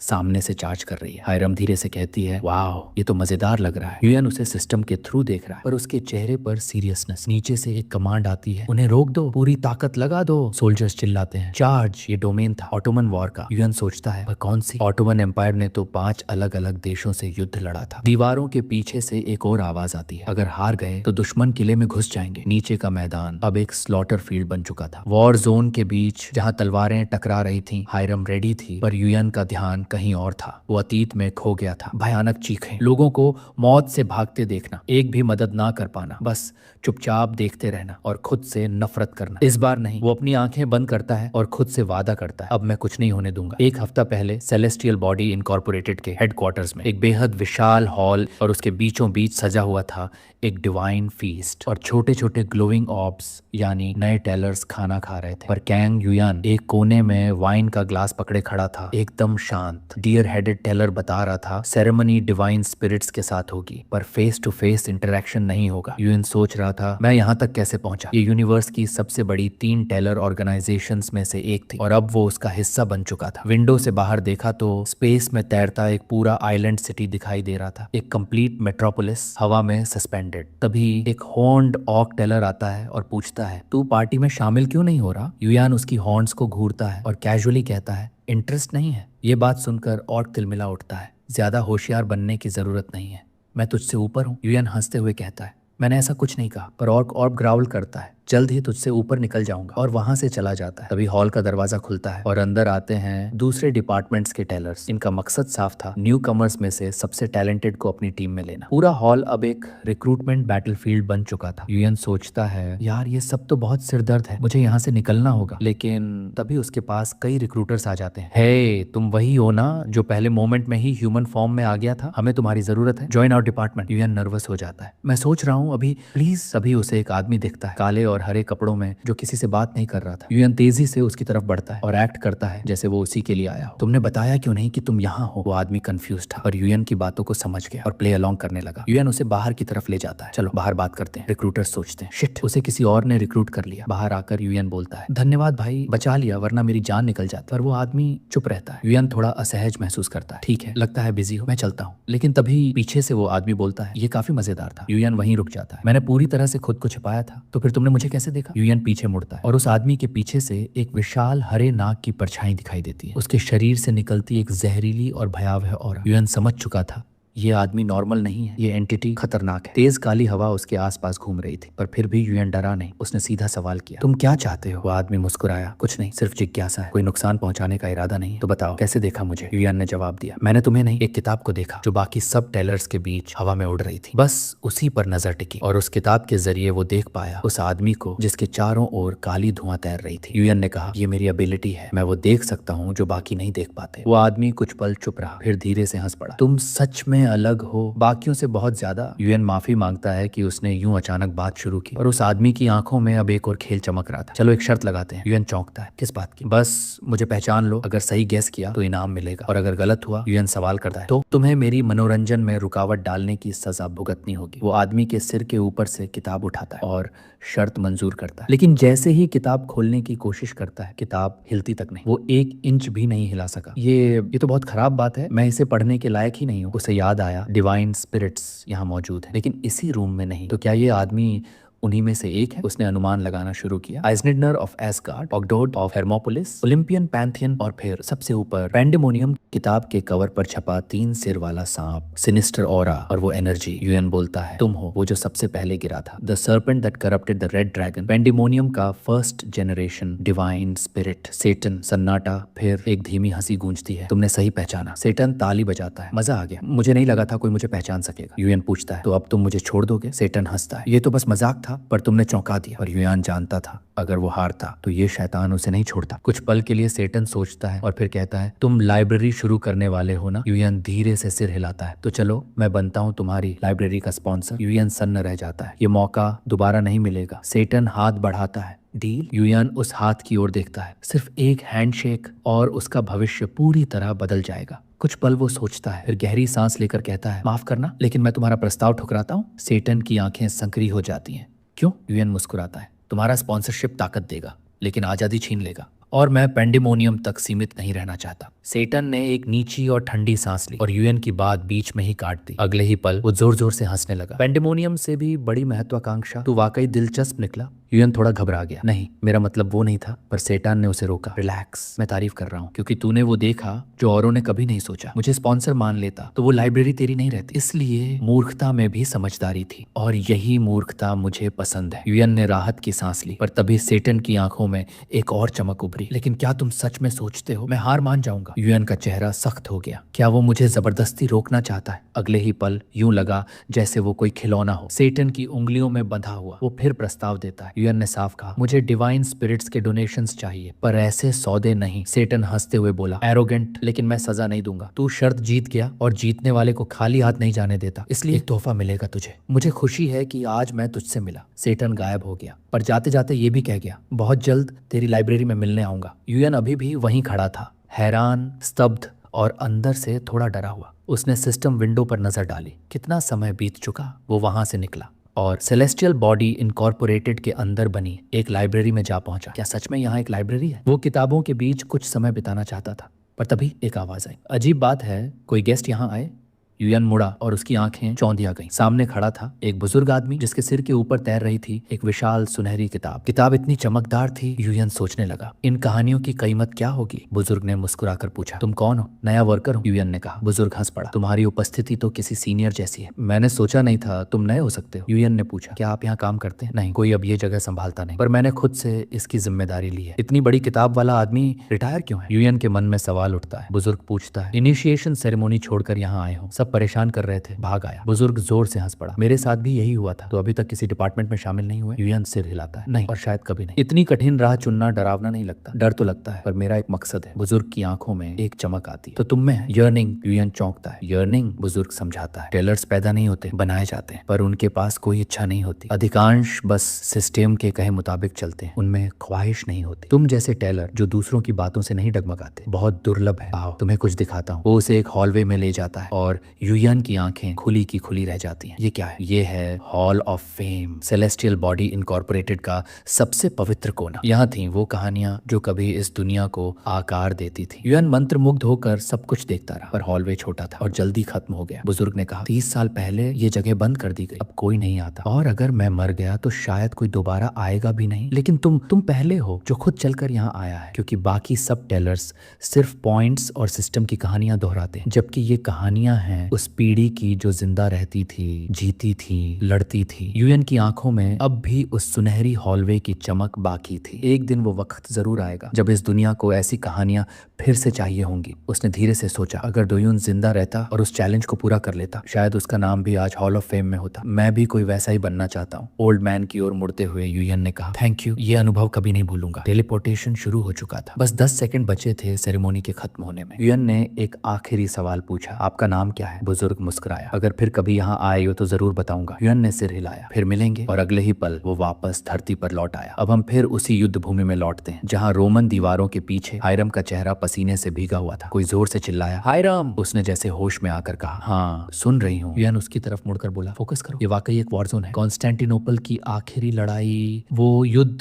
जिसने रोमन एम्पायर को हमेशा के लिए खत्म कर दिया था। हायरम डरते हुए पूछती है, तो हम डिफेंडर्स हैं? हाँ, यूएन जवाब देता है। इसी वॉर ने तुम्हें एम्प्रेस ऑफ द सोर्ड बनाया था। ये घटना तुम्हारे लिए जरूरी है। उसकी आवाज कांप रही थी। क्या हम जीत पाएंगे? यूएन की नजरें सख्त थीं। नहीं, 500 कलेक्टर्स भी इसे नहीं जीत सकते। 7000 डिफेंडर्स और उनके सामने 1,50,000 अटैकर्स, और सपोर्ट ट्रूप्स मिलाओ तो 3 लाख से भी ज्यादा। हायरम हैरान हो गई, फिर इतने सारे कलेक्टर्स इसमें हिस्सा क्यों ले रहे हैं? यूएन ने धीमे से कहा, 2000 से ज्यादा डिवाइन स्पिरिट्स ये युद्ध देख रहे हैं। ये मौका है खुद को दिखाने का, ताकि वो स्पिरिट्स उन्हें नोटिस करें, शायद फैन भी बन जाए। हर कोई अपनी लाइब्रेरी का प्रमोशन कर रहा है, पर हमारे लिए ये डोमेन क्लियर करना असली लक्ष्य है। यूएन को याद था अपने पास्ट लाइफ में हायरम ये डोमेन क्लियर नहीं कर पाई थी, पर इस बार वो पहले से ज्यादा ताकतवर है। तभी 2 लोग उसके पास आते हैं, एक सफेद बालों वाला लड़का और एक पिंक बालों वाली लड़की। तुम अकेले लड़ने वाली हो? वो पूछते हैं। हायरम जवाब नहीं देती, बस साइड देखती है। पिंक बालों वाली लड़की कहती है, छोड़ो इसे, 2 डोमेन्स क्या क्लियर कर लिए, घमंडी हो गई। पर हायरम जानती थी ये लोग सिर्फ उसका इस्तेमाल करना चाहते हैं, अकेले लड़ना बेहतर होगा। तभी कोई जोर से चिल्लाता है, वेलकम मर्सनरीज। सबकी नजर उस आवाज की ओर जाती है। सामने एक आदमी खड़ा है, गोल्डन आर्मर में, रोमन सैनिकों का कमांडर। मैं कॉन्स्टेंटीन हूँ, रोम का एम्परर। आप सबका धन्यवाद कि आज आप इस किले की रक्षा के लिए आए। उसका भाषण जारी था,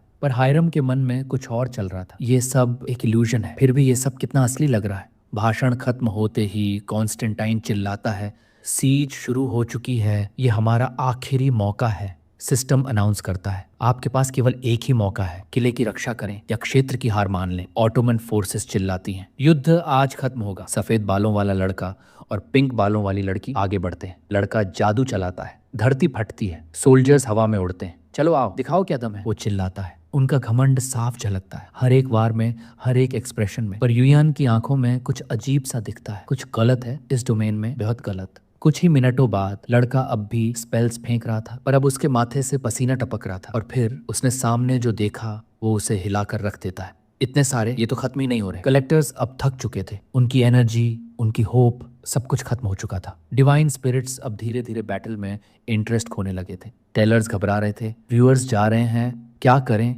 एक टेलर अपने कलेक्टर पर चीख पड़ा, मैंने पहले ही कहा था स्ट्रेंथ बचा कर रखो, तुमने तो सब कुछ शुरू में ही उड़ा दिया। पल पल में स्पिरिट्स नेगेटिव कमेंट्स देने लगे। टेलर्स अब ऑलमोस्ट टूट चुके थे, पर उसी केओस में युयन ने देखा हायरम अब भी आराम से लड़ रही थी, अकेली लड़की, और वो भी इतनी देर तक। उसका हर स्विंग, हर मूवमेंट एक मास्टरी का नजारा था। युयन ने क्यूरियोसिटी से सिस्टम विंडो खोली और देखा बाकी लाइब्रेरीज के अंदर क्या चल रहा था। टेलर्स रूम में तो जैसे दहशत छाई थी। व्यूअर्स अब धीरे धीरे माइग्रेट करने लगे थे। हायरम को देखकर सब यूएन की लाइब्रेरी की ओर आ रहे थे। New viewer joined, new spirit added. 512 spirits अब यूएन की लाइब्रेरी में लाइव थे। एक टेलर जलते हुए कहता है, एरोगेंट बन गया है ये लड़का, बस कुछ चैप्टर्स अच्छे चले क्या। पर फील्ड में सब थक चुके थे, यहाँ तक कि हायरम भी अब धीरे धीरे सुस्त पड़ने लगी थी। यूएन सोच रहा था जब वो कॉर्नर्ड होगी तब क्या चुनेगी। और उसी वक्त एक भारी धमाका गूंजता है। यूएन चिल्लाता है, हायरम दीवारें गिर चुकी हैं। लड़की पीछे मुड़कर देखती है, कैसल की मेन वॉल ध्वस्त हो चुकी थी। ऑर्बिन कैनन, ऑटोमन आर्मी का सबसे खतरनाक हथियार। अब उनकी पूरी सेना हमला करने को दौड़ पड़ी थी। कलेक्टर्स बुरी तरह डर चुके थे, किसी को समझ नहीं आ रहा था कि क्या किया जाए। कॉन्स्टेंटाइन ने आवाज लगाई, मर्सेनरीज, अब आपकी जरूरत है। हायरम ने सामने देखा,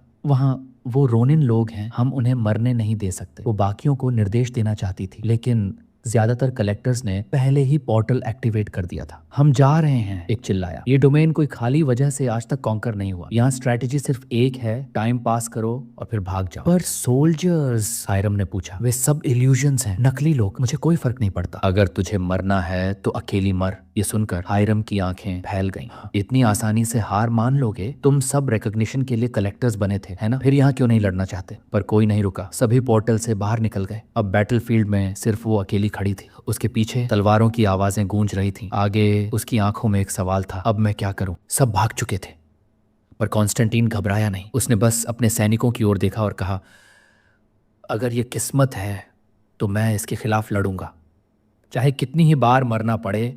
ऑटोमन सोल्जर्स चिल्लाया, वो रहा कॉन्स्टेंटीन, उसका सिर काटकर सुल्तान को दे दो। एम्परर जानता था ये उसका आखिरी पल है।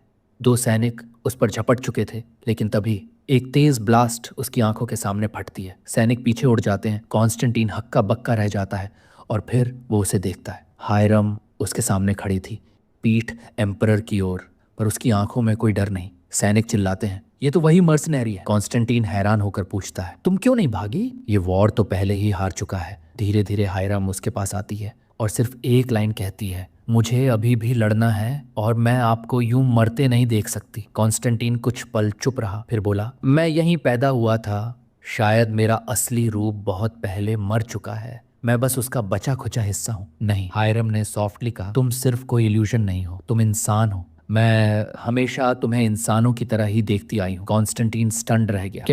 क्या तुम सच में ऐसा सोचती हो? और आप नहीं चाहते कि मैं ऐसा सोचूं? उसकी आंखों में सच्चाई थी। कुछ पल कॉन्स्टेंटीन कुछ कह नहीं पाया, न दुख न गुस्सा। वो जो महसूस कर रहा था वो था खुशी। तुम हमें इंसान मानती हो और फिर भी लड़ रही हो। वो मुस्कुराया, उसके लिए शुक्रिया। और तभी ऑटोमन आर्मी ने दोबारा हमला किया। ब्रीच मिल गया है, आगे बढ़ो। कॉन्स्टेंटीन चिल्लाया, हायरम थाम लो इन्हें थोड़ी देर, जब तक हम डिफेंसेस बना लें। Yes sir. हायरम एक हल्की सी मुस्कान के साथ भागी भागी बैटलफील्ड की ओर। कॉन्स्टेंटीन उसे देखता रहा। ये लड़की हमारी सेवियर है। यूएन की नजरें भी अब उसी पर टिकी थी। उसका बुक अब सिल्वर में बदल रहा था। वो अपनी पास्ट सेल्फ में फंस रही थी। पर यूएन सोचता है, लड़ो हायरम, ये कहानी तुम्हारी है, जीत लो इसे। अब तक व्यूअर काउंट 800 पार कर चुका था। डिवाइन स्पिरिट्स स्टंड थे। एक ऑटोमन सोल्जर उस पर चिल्लाया, गो टू हेल, और अपनी तलवार लेकर उस पर झपटा। पर हायरम ने उस स्ट्राइक को नैरोली डॉज किया। उसकी काउंटर स्ट्राइक सीधा सीने में। सैनिक वहीं गिरा। अब ये लड़ाई नहीं रही, ये बन चुकी थी एक मैसेकर। यूएन का राइवल टेलर सार्केस्टिकली पूछता है, तू अपनी कलेक्टर को पीछे क्यों नहीं बुला रहा? थक चुकी है वो। यूएन घूरते हुए कहता है, क्योंकि मैं तुम मूर्खों जैसा नहीं हूं। टाइगर हेडेड टेलर गुस्से से पूछता है, क्या कहा तूने? कान से सुनाई नहीं देता? दोबारा कहूं? तुम सब कावड़ हो, अपनी जान बचा के भाग गए थे, अब मेरी लाइब्रेरी को क्यों घूर रहे हो? मेरी कलेक्टर लालची नहीं है और मैं उसे पॉइंट मशीन की तरह ट्रीट नहीं करता। टाइगर हेडेड टेलर चुप हो गया। यूएन अब भी नर्वस था और उसकी वॉइस फर्म थी। और उधर हायरम अब भी लड़ रही थी। रोमन सोल्जर्स चीखते हैं, हमारा आखिरी डिफेंस भी टूट गया। और तभी हायरम लाइटनिंग स्पीड से उनके सामने आ जाती है। एक दीवार बनकर खड़ी हो जाती थी उनके आगे। रोमन सोल्जर्स अब उसे ऐसे देख रहे थे जैसे कोई सेंट। वो सोचती है, क्यों नहीं छोड़ देती सब? अगर मैं मरने वाली हूँ तो क्यों ना भाग जाऊं? पर उसके अंदर कोई जवाब नहीं था। बस इतना महसूस हो रहा था कि अगर उसने आज हार मान ली तो वो खुद से कुछ बहुत कीमती खो देगी। और फिर एक तीर उसकी छाती में लगता है। खून पूरे शरीर पर फैल जाता है। रोमन सोल्जर्स गुस्से में टूट पड़ते हैं। किसी ने उसे घायल कर दिया। हायरम अब घुटनों पर थी, सांस से तेज, आंखों में आंसू। मैंने सोचा था शायद जीत सकते हैं, अब सब कुछ खत्म हो गया। डिवाइन स्पिरिट्स अब कमेंट्स में उलझ गए थे। कुछ उसे बहादुर कह रहे थे तो कुछ ताने मार रहे थे। यूएन नर्वस था। अगर ऐसे ही चलता रहा मेरी लाइब्रेरी को नुकसान होगा। वो सोचता है, क्या इन नेगेटिव स्पिरिट्स को ब्लॉक कर दूं? लेकिन तभी पूरे कमेंट्स सेक्शन में साइलेंस छा जाती है। यूएन चौंकता है, सारे स्पिरिट्स चुप क्यों हो गए? और तभी यूएन की नजर सिस्टम स्क्रीन पर जाती है। वहां एक नोटिफिकेशन चमक रही थी, the one smiling from the darkest Abish is entering the library. UN एक पल के लिए सन्न रह जाता है। उसे पता था ये और कोई नहीं, यही है सेटन। लाइब्रेरी में सन्नाटा था। सेटन ने मुस्कुराते हुए पूछा, ये माहौल इतना टेंस क्यों हो गया? यूएन कामली बोला, तुम्हारे आने से हुआ है, और वैसे भी तुम लेट हो, लेकिन अच्छा हुआ, अब असली मजा शुरू होने वाला है। सभी डिवाइन स्पिरिट्स स्टंड थे। सेटन ने हंसते हुए 1000 पॉइंट्स डोनेट किए। अब देखता हूँ ये कहानी सच में मुझे एंटरटेन कर पाती है या नहीं। और तभी यूएन की आंखों के सामने सब कुछ बदलने लगा। सिस्टम ने उसे सीधे डोमेन में फेंक दिया। वो अचानक बैटलफील्ड के बीच हायरम के सामने खड़ा था। हायरम घुटनों पर थी, थकी हुई, और अपनी तलवार थामे कांप रही थी। यूएन बोला, खत्म हो गया? वो धीरे धीरे ऊपर देखती है। उसकी आंखों में थकावट भी थी और उम्मीद भी। यूएन ने कहा, अब हार मान सकती हो वरना मर जाओगी। तुमने सब कुछ दे दिया हायरम, लेकिन कुछ चीजें हमारे बस में नहीं होती। गड़खड़ाती आवाज में वो कहती है, हाँ कुछ चीजें वाकई नामुमकिन थी। यूएन पूछता है, तो क्या आप हार मान रही हो? नहीं, हायरम चिल्ला पड़ती है, पता है मैं जिद्दी हूँ और शायद मूर्ख भी, पर तुम क्यों इतनी क्रूर बात कह रहे हो? आंसू बहते हुए बोली, सबने कहा था मैं बेकार हूं, कलेक्टर बनने लायक नहीं, और एक वक्त ऐसा भी आया जब मैंने उन्हें मान लिया था, लेकिन तुम अलग थे। तुमने कहा तू कर सकती है, और उसी दिन से मैं बदलने लगी। उसने उठते हुए कहा, अब मैं कभी हार नहीं मानूंगी, क्योंकि थक कर भाग जाना अब और नहीं चाहिए। यूएन बोला, तू मर जाएगी। हायरम ने कहा, जानती हूँ, लेकिन फिर भी नहीं भागूंगी। आई एम सॉरी, मैं बहुत जिद्दी हूँ। और तभी एक ऑटोमन सोल्जर उसकी पीठ पीछे चिल्लाता है, मर्चा विच, और तलवार ऊपर उठा देता है। हायरम के शरीर में जान नहीं बची थी। वो सोचती है, ये है मेरा अंत। यूएन कामली कहता है, ये अच्छा है। वो हैरान होकर उसकी तरफ देखती है। क्या यूएन उसके सामने खड़ा हो गया? क्या एक टेलर ऐसे डोमेन में इंटरवीन कर सकता है? क्या ये रूल्स के खिलाफ नहीं है? सिस्टम स्क्रीन खुलती है। क्या आप जेनेसिस सिस्टम को बंद करना चाहते हैं? यूएन बिना सोचे कंफर्म करता है, हाँ, this action can not be undone. और अगले ही पल सोल्जर उसकी ओर तलवार लेकर झपटा। ब्लड स्प्लैशेस, पर यूएन एक अनजान सी तलवार निकालता है और एक ही वार में सोल्जर को खत्म कर देता है। Hiram stunned. सेटन हंसी रोक नहीं पाता और जोर जोर से हंसने लगता है। यूएन सोचता है, मैं हमेशा चाहता था अपनी कहानी का मेन कैरेक्टर बनना, लेकिन डोयुन ने मुझे यकीन दिलाया कि मैं बस एक खाली आदमी हूँ, और मैंने उसे सच मान लिया। पर आज मैं देख रहा हूँ हायरम ने हार नहीं मानी। वो अकेली खड़ी रही टूटते वक्त भी, और इसलिए मैं भी अब बस देखूंगा नहीं, मैं लड़ूंगा। ऑटोमन सेना फिर से पास आ रही थी। यूएन पीछे देखता है और फिर तलवार उठाता है। ये कहानी हमारी है हायरम, अब मैं लड़ूंगा। हायरम चिल्लाती है, तुम पागल हो गए हो, तुम मर जाओगे। तो मर जाऊं। यूएन आगे बढ़ता है, पर स्पेक्टेटर बनकर नहीं, वो दौड़ता है, सोल्जर्स को एक एक करके गिराता है। System report, viewers 1200 plus. Hiram हंसते हुए कहती है, थैंक्स, अब बाकी लड़ाई तुम्हारे ऊपर छोड़ता हूँ। वो एक बार ब्लॉक करता है और कहता है, ठीक है, अब देखते हैं। डोमेन स्टोर खोलो। टेलर्स आमतौर पर दखल नहीं देते, पर क्या कहानियां बस देखने के लिए होती हैं। उसने एक ऐसा स्टेज क्रॉस किया जो आज तक किसी ने पार नहीं किया था। ऑटोमन सैनिकों ने चिल्लाकर कहा, उस चुड़ैल को मार दो, उसे मारते ही लड़ाई हमारी हो जाएगी। मगर अगले ही पल किसी की तलवार हवा में चमकी और कई गले एक साथ चीर दिए गए। यूएन सामने खड़ा था। उसकी तलवार इतनी तेज थी कि किसी को समझ ही नहीं आया क्या हुआ। वो बोला, मैं ऐसा होने नहीं दूंगा। सैनिक हैरान थे, ये नया लड़ाका कौन था? यूएन जमीन पर पैर जमा चुका था और जोर से चिल्लाया, अब कोई भी इस रास्ते से नहीं गुजरेगा। दूर खड़ी हायरम सब कुछ देख रही थी और उसकी आंखों में कृतज्ञता। उसने अपना हाथ उठाया, एक जादुई मंत्र बुदबुदाते हुए कहा, तुमने मुझे वो हिम्मत दी जो आगे बढ़ने के लिए चाहिए थी। ऑटोमन अब डर चुके थे। यूएन की ताकत उनके बस की नहीं थी। जो भी उसके पास से गुजरा वापस जिंदा नहीं लौटा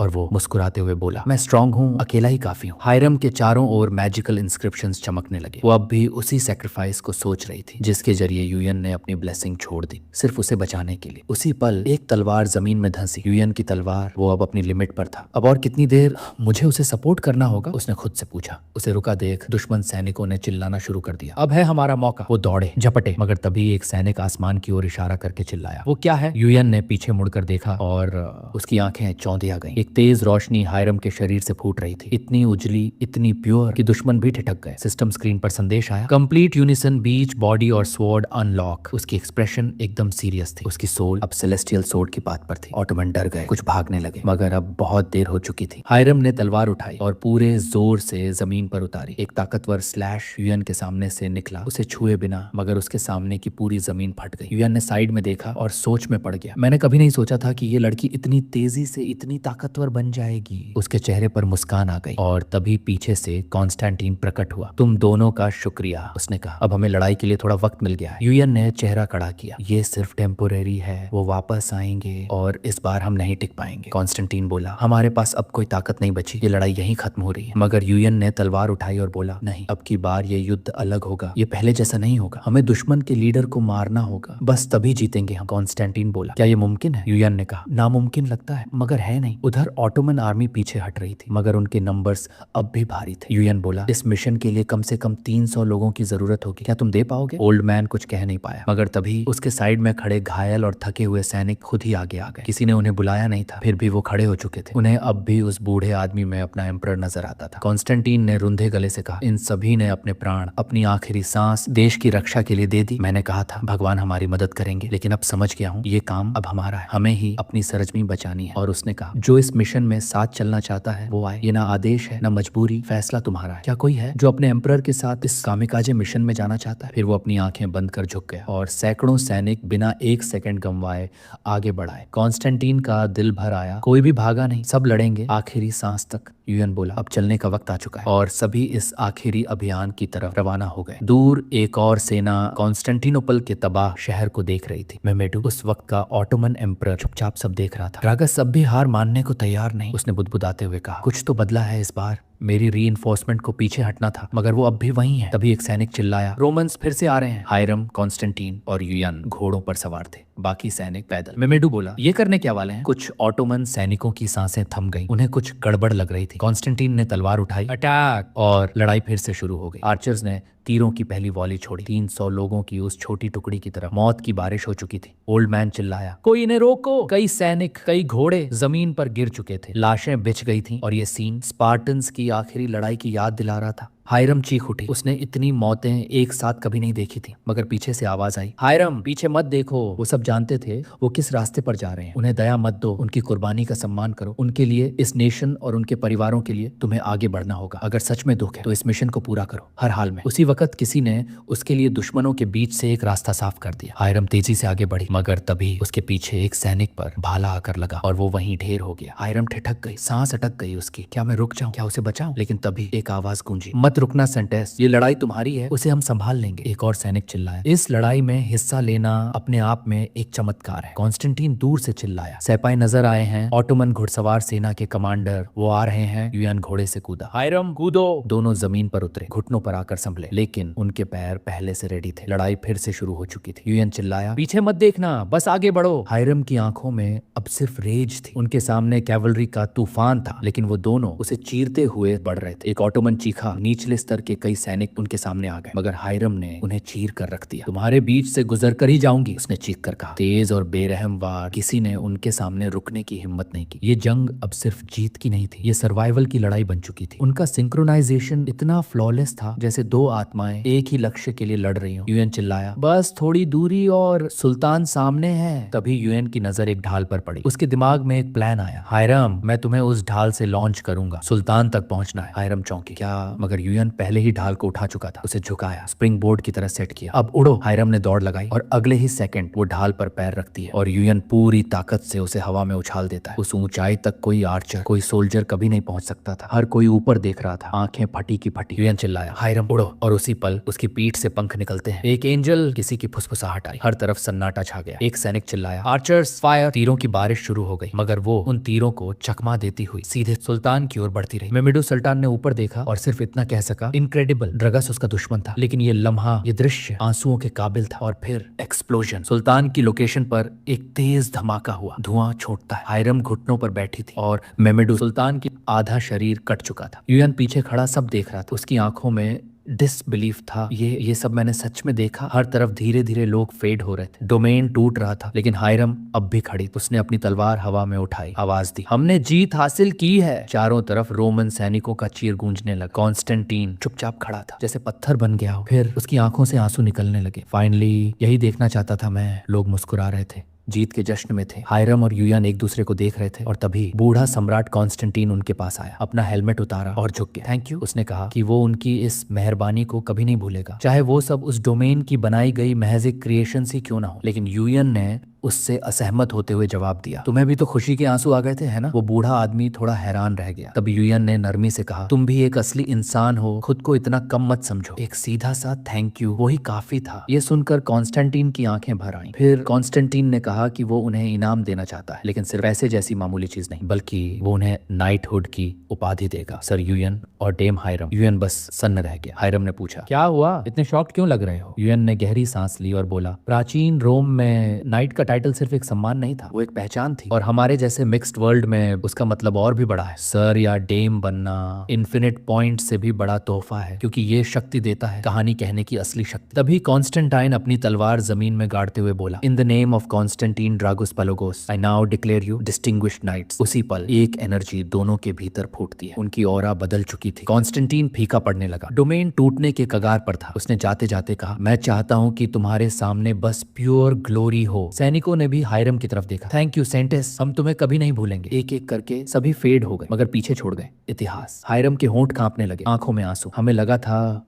हम हार जाएंगे, लेकिन हम कर गए। यूएन मुस्कुराकर बोला, हमने वो कर दिखाया जो आज तक कोई नहीं कर सका। सिस्टम अलर्ट, इनाम 10,000 पॉइंट्स। हायरम की आंखों से आंसू झलक पड़े। हमारे नाम अब इस दुनिया में अमर हो जाएंगे। और वो हंस पड़ी। अगले ही पल रिवॉर्ड्स की बारिश शुरू हो गई। Donations, achievements, titles. यूएन ने उसकी तरफ देखा, जो भी हो, मैं हमेशा तुम्हारे साथ लड़ना चाहूंगा। हायरम की आंखें भीग गईं। बस यही काफी है मेरे लिए, अब दुनिया हमें बेकार नहीं कहेगी। और तभी एक किताब हवा में प्रकट हुई। यूएन की पहली किताब, the tale of the fighter teller and his sword empress. एक ऐसी कहानी जो अब इस मिक्स्ड वर्ल्ड की नींव बन चुकी। कुछ वक्त बाद दूसरी तरफ बैकवा मैनेजमेंट में सीईओ फोन पर बात कर रही थी, हमारा स्केड्यूल फुल है, फिलहाल इंटरव्यू मुमकिन नहीं। यूएन दूर से उसे देख रहा था। बिजी थी, मगर हर डिसीजन शार्प और प्रोफेशनल। फोन रखते ही वो यूएन की तरफ मुड़ी। क्या तुम सच में अपनी जेनेसिस ब्लेसिंग छोड़ रहे हो? तभी अचानक हायरम कूदकर यूएन की गोद में आ गिरी। हाँ, वो इसे छोड़ रहा है ताकि मैं उसे ठीक से छू सकूं। यूएन बोला, हायरम हटो प्लीज। हायरम बोली, नोप। सूर्यन बोली, ये डेंजरस नहीं है? यूएन ने उसकी तरफ देखा, हाँ है, लेकिन अब मैं हायरम के साथ लड़ रहा हूँ, तो अब मैं भी एक कलेक्टर ही हूँ। हायरम मुस्कुराकर बोली, हमें बहुत ज्यादा क्लोज नहीं लग रहा क्या? यूएन ने सिर पर मुक्का मारा। उतर जाओ। सूर्यन थकी हुई थी। हाँ, मगर अब भी अच्छा लग रहा है। हमने उस डोमेन को अकेले क्लियर कर लिया। यूएन ने कहा, हर रिक्वेस्ट एक्सेप्ट मत करो। सूर्यन बोली, मैंने कुछ क्लान को रिजेक्ट कर दिया है, मगर प्रेस ट्रिकी है और कुछ कॉमर्शियल ऑफर्स भी आए हैं। यूएन ने कहा, रिजेक्ट करो, जब तक कोई ऑफर बहुत अच्छा ना हो। तभी सिस्टम खुला। डिवाइन स्पिरिट्स की ओर से मैसेजेस की लाइन लग चुकी थी। Donations, partnerships, requests. यूएन ने सब ब्लॉक कर दिए। रूल्स बनाने होंगे, वरना सब हाथ से निकल जाएगा। और तभी यूएन ने हाथ बढ़ाया और उसकी हथेली में एक सेब प्रकट हुआ। हायरम ने पूछा, ये क्या है? सूर्यन चीख पड़ी, वेट, क्या ये फ्रूट ऑफ लाइफ है? यूएन मुस्कुराया, तुम जानती हो? सूर्यन बोली, जानना तो मेरा काम है। यूएन ने समझाया, बैटल ऑफ कॉन्स्टेंटिनोपल के बाद सेटन ने मुझे ये दिया ताकि बाकी स्पिरिट्स मुझसे दूर रहे। स्पिरिट्स तक दंग रह गए थे। हायरम अनइम्प्रेस्ड थी। देखने में तो कुछ खास नहीं लगता। सूर्यन बोली, ये दुनिया का सबसे रेयर फल है, सिर्फ 2 हैं पूरे मिक्स्ड वर्ल्ड में। यूएन ने कहा, ये छोटा दिखता है, लेकिन 10 मिलियन गोल्ड में भी नहीं मिलेगा। लो लेवल पर इसे खाना मौत बुलाने जैसा है। तभी एक नया मैसेज आया। यूयान चौंका, मैंने तो सब ब्लॉक कर दिए थे। मैसेज था, शिमरिंग लाइट्स जैसी एंटिटी एक प्राइवेट मीटिंग चाहती है। यूएन उठ गया, मुझे जाना होगा, एक इंपॉर्टेंट गेस्ट आ रहा है। सूर्यन और हायरम ने उसे रोकना चाहा, मगर तब तक देर हो चुकी थी। यूएन ने रिक्वेस्ट एक्सेप्ट की और अगले ही पल टेलीपोर्ट हो गया। वो अब एक खुली हुई चमकती अनजानी सी जगह में था, हवा में उड़ता हुआ, जैसे आसमान में किसी दूसरे संसार। उसने खुद से कहा, मैं इससे पहले कभी यहाँ नहीं आया। तभी एक आवाज आई, वेलकम। यूएन ने घूम कर देखा और वो शख्स सामने खड़ा था, जिसे देखकर यूएन की आंखें चौंधिया गईं। लेकिन अभी तक हमें पता नहीं चला वो कौन था। इस दौरान वो अजीब टेलर जो पहले यूएन को धमका रहा था, अब कांप रहा था। ये कैसे हुआ? वो कॉन्स्टेंटिनोपल को पार कर गया। मैं तो ब्लेसिंग के बिना एक बैटल तक सरवाइव नहीं कर पाया था। डर और गुस्से में बड़बड़ाया, अगर मैंने अब इसे कुचला नहीं तो डिपार्टमेंट मुझे खत्म कर देगा। और तभी उसे याद आया, अब यूएन के पास जेनेसिस ब्लेसिंग नहीं थी। अब मैं उसे बिना किसी कॉन्सिक्वेंस के खत्म कर सकता हूँ। हंसते हुए वो सिस्टम पर बुरे रिव्यूज डालने लगा। एम्प्रेस बेकार है, यूएन को एलिमिनेट करो। उसकी आंखों में सिर्फ एक धुन सवार थी। यूएन को उसकी रेकलेस चॉइस की कीमत चुकानी होगी। अब हम देखते हैं वो कौन था जिसने यूएन को सीक्रेट मीटिंग के लिए बुलाया था। और सामने आता है आर्कएंजल माइकल। हाँ, स्वर्ग का सबसे शक्तिशाली योद्धा। माइकल मुस्कुराकर यूएन का स्वागत करता है। आने के लिए शुक्रिया, यूएन बोला। ईडन से सीधे रिक्वेस्ट उम्मीद नहीं थी, पर मुझे तो आना ही था। माइकल ने हवा में हाथ घुमाया। एक टेबल और 2 कुर्सियां प्रकट हो गई। यूएन मुस्कुराया।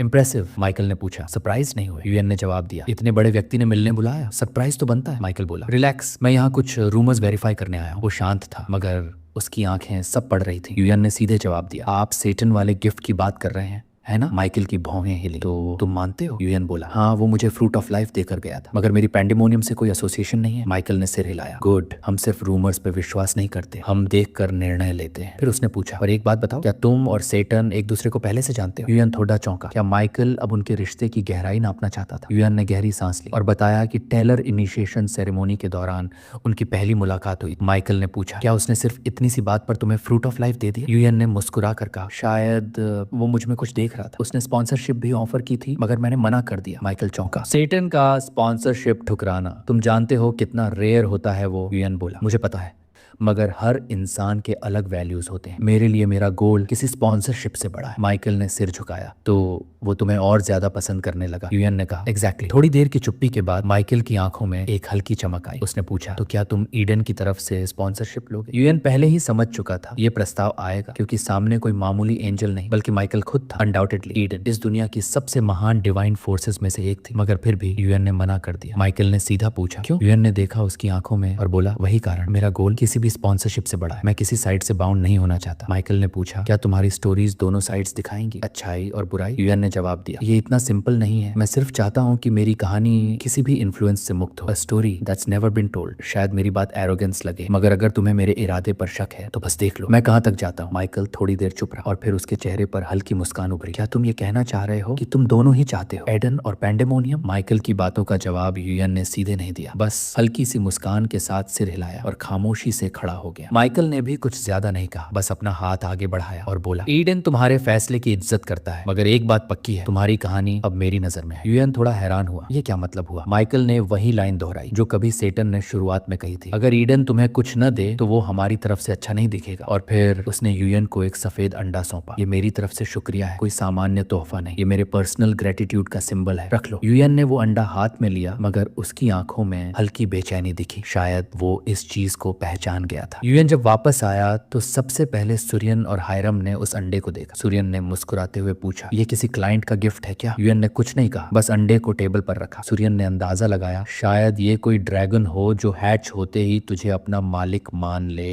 हायरम हंस पड़ी, तेरा ड्रैगन आर्मी बन जाएगा क्या? और यूएन अंदर से जानता था, ये कोई ड्रैगन नहीं हो सकता। एंजल्स कभी ड्रैगन्स के प्रतीकों से नहीं जुड़ते, क्योंकि उनके लिए तो वो शुद्ध बुराई के निशान होते हैं। और तभी अचानक अंडे में दरारें दिखने लगी। हैरम उछल पड़ी, ये टूटने वाला है। तीनों झुक गए और अंडा धीरे धीरे खुला और अंदर से निकली एक छोटी सफेद आउल। यूयान उसे पहचान गया, उसके होंठों पर एक धीमी मुस्कान आ गई। सोरियन और हायरम तो तुरंत उस छोटी आउल पर फिदा हो गए। आउल उड़कर सीधे यूएन के सिर पर जा बैठी। हायरम ने मुंह बनाया, इसे मैं पसंद नहीं आई। यूएन के मन में एक बात साफ थी, सेटन का सिंबल था स्नेक और आउल उसका स्वाभाविक शिकार। ये साफ संकेत था कि ईडन ने अब उसे क्लेम किया था। उस आउल की पीठ पर हल्की सी मैजिकल लकीरें थी। यूएन ने ध्यान से देखा, उसके पास एक स्किल बुक भी थी। हायरम ने आउल के लिए एक नाम सुझाया, मगर सूर्यन ने उसे झाड़ दिया, ये नाम तो खराब है। फिर उन्होंने यूएन से पूछा, तू क्या नाम रखेगा? यूएन कुछ देर सोचता रहा, फिर शांत होकर बोला, बेक्यू, व्हाइट आउल, जो अब हमारी कहानी का हिस्सा है। आउल ने छोटे से चेहरे के साथ एक प्यारी सी प्रतिक्रिया दी, जैसे उसे नाम पसंद आया हो। कुछ दूरी पर एक पोर्टल के पास कुछ कलेक्टर्स खड़े थे। एक सुनहरे बालों वाली महिला ने पूछा, सब ठीक रहा अंदर? हुड में छिपा हुआ आदमी बोला, जैसा सोचा था वैसा नहीं हुआ, मगर काम चल गया। तभी उनकी नजर अचानक उस ओर गई जहां यूएन और हैरम उसी डोमेन की ओर बढ़ रहे थे। एक सन्नाटा सा छा गया, लोग उन्हें पहचान गए थे। उनकी फेम अब हर जगह फैल चुकी थी, मगर ज्यादातर कलेक्टर्स हायरम से नफरत करते थे क्योंकि वो डोमेन्स को लूट करने नहीं जाती थी, वो उन्हें पूरी तरह क्लीन कर देती थी। इसीलिए उन्होंने नाम दे दिया था फार्म डिस्ट्रॉयर। अब वो सभी कलेक्टर्स दौड़ पड़े डोमेन के अंदर, कुछ लूट करने से पहले वो फिर सब खत्म कर दे। हायरम ने देखा, फिर यूएन की तरफ देखा और धीमे से बोली, अब तो और तेजी से साफ करूंगी। यूएन मुस्कुरा दिया, फिर हल्के से कहा, जरा होल्ड करो, मुझे कुछ अनाउंस करना है। हायरम ने सिर हिलाया। यूएन ने अपनी लाइब्रेरी खोली और पल भर में डिवाइन स्पिरिट्स की बाढ़ आ गई। व्यूअर्स 2500 के करीब, सब्सक्राइबर्स 1200 पार। उनका नाम अब खुद में एक ब्रांड बन चुका था। यूएन ने गहरी सांस ली, फिर सबको संबोधित किया, welcome to the library of the fighter teller और उसकी सोर्ड एम्प्रेस। स्पिरिट्स ने जयकार की। कमेंट्स, डोनेशंस, शाउट आउट्स, सब कुछ एक साथ बरस रहा था। यूएन को एक पल को सेटन की कमी महसूस हुई क्योंकि वो अकेला था जो कभी क्राउड कंट्रोल करता था। फिर यूएन ने हाथ उठाकर कहा, काम डाउन, कुछ नियम बनाना जरूरी है। रूल्स, कोई भी क्लिक ट्रैप्स या मैनिपुलेशन नहीं, किसी दूसरी लाइब्रेरी का नाम नहीं लिया जाएगा। Hate speech straight ban. एक स्पिरिट ने चिढ़कर डोनेशन के साथ कहा, मैं जा रहा हूँ। यूएन ने उसी वक्त उसे ब्लॉक कर दिया। बाकी स्पिरिट्स को उसकी ये कठोरता पसंद आई। उसी वक्त एक स्पिरिट जिसने खुद को white king of the sunset कहा, सीधे 1000 पॉइंट्स डोनेट करता है। उसके साथ एक टिप्पणी भी आती है, मैं आगे भी डोनेशन देता रहूंगा, बस थोड़ा नरम रवैया रखो। इतनी बड़ी डोनेशन के बावजूद यूएन का चेहरा जरा भी नहीं बदला। उसने ठंडे लहजे में कहा, रूल्स होते हैं और इस लाइब्रेरी में कोई एक्सेप्शन नहीं होता। उससे पहले कि वो आगे कुछ कह पाता, एक और 10,000 डोनेशन टपक पड़ती है। अब तो बदल सकते हो ना। पूरी डिवाइन लाइब्रेरी सन्नाटे में आ गई। इतनी बड़ी डोनेशन 2 बार, ये साफ था उस बास्टर्ड ने लाइब्रेरी को खरीदने की कोशिश की थी। यूएन ने स्क्रीन पर उस नाम को घूरा, फिर सोच में डूब गया। सनसेट सी का किंग, इतना बड़ा डोनर, ये तो वही होगा, सेलेस्टियल डोमेन से जुड़ा the white dragon of the west. वो पहले से जानता था कि कभी ना कभी ये बड़ी शक्तियां उसकी लाइब्रेरी तक आ ही जाएंगी, मगर इतनी जल्दी? यूएन ने हल्की आवाज में कहा, तुम सी के 4 ड्रैगन्स में से एक हो। वो स्पिरिट अकड़ के साथ डोनेशन देता है, फिर कहता है, इतनी सख्ती मत करो, तुम्हें नहीं पता स्पिरिट्स आपस में कितनी गुटबाजी करते हैं। यूएन हंस देता है, एक मुस्कुराहट के साथ दोहराता है और फिर उसी सीरियसनेस में लौट कर कहता है, नहीं, मैं ये नहीं कर सकता। लाइब्रेरी में खामोशी छा जाती है। सनसेट सी का किंग चिल्लाता है, ये मतलब क्या हुआ तेरा? यूएन आंखों में सीधे देखते हुए कहता है, नो मीन्स नो, क्लियर नहीं था? और फिर तीसरी बार 10,000 पॉइंट्स की डोनेशन के साथ एक और मैसेज आता है, कितना लगेगा तुम्हारे घुटनों पर लाने के लिए? उसकी ईगो बुरी तरह जख्मी हो चुकी थी, लेकिन यूएन अभी भी टस से मस नहीं होता। मेरे बनाए हुए नियम किसी की डोनेशन,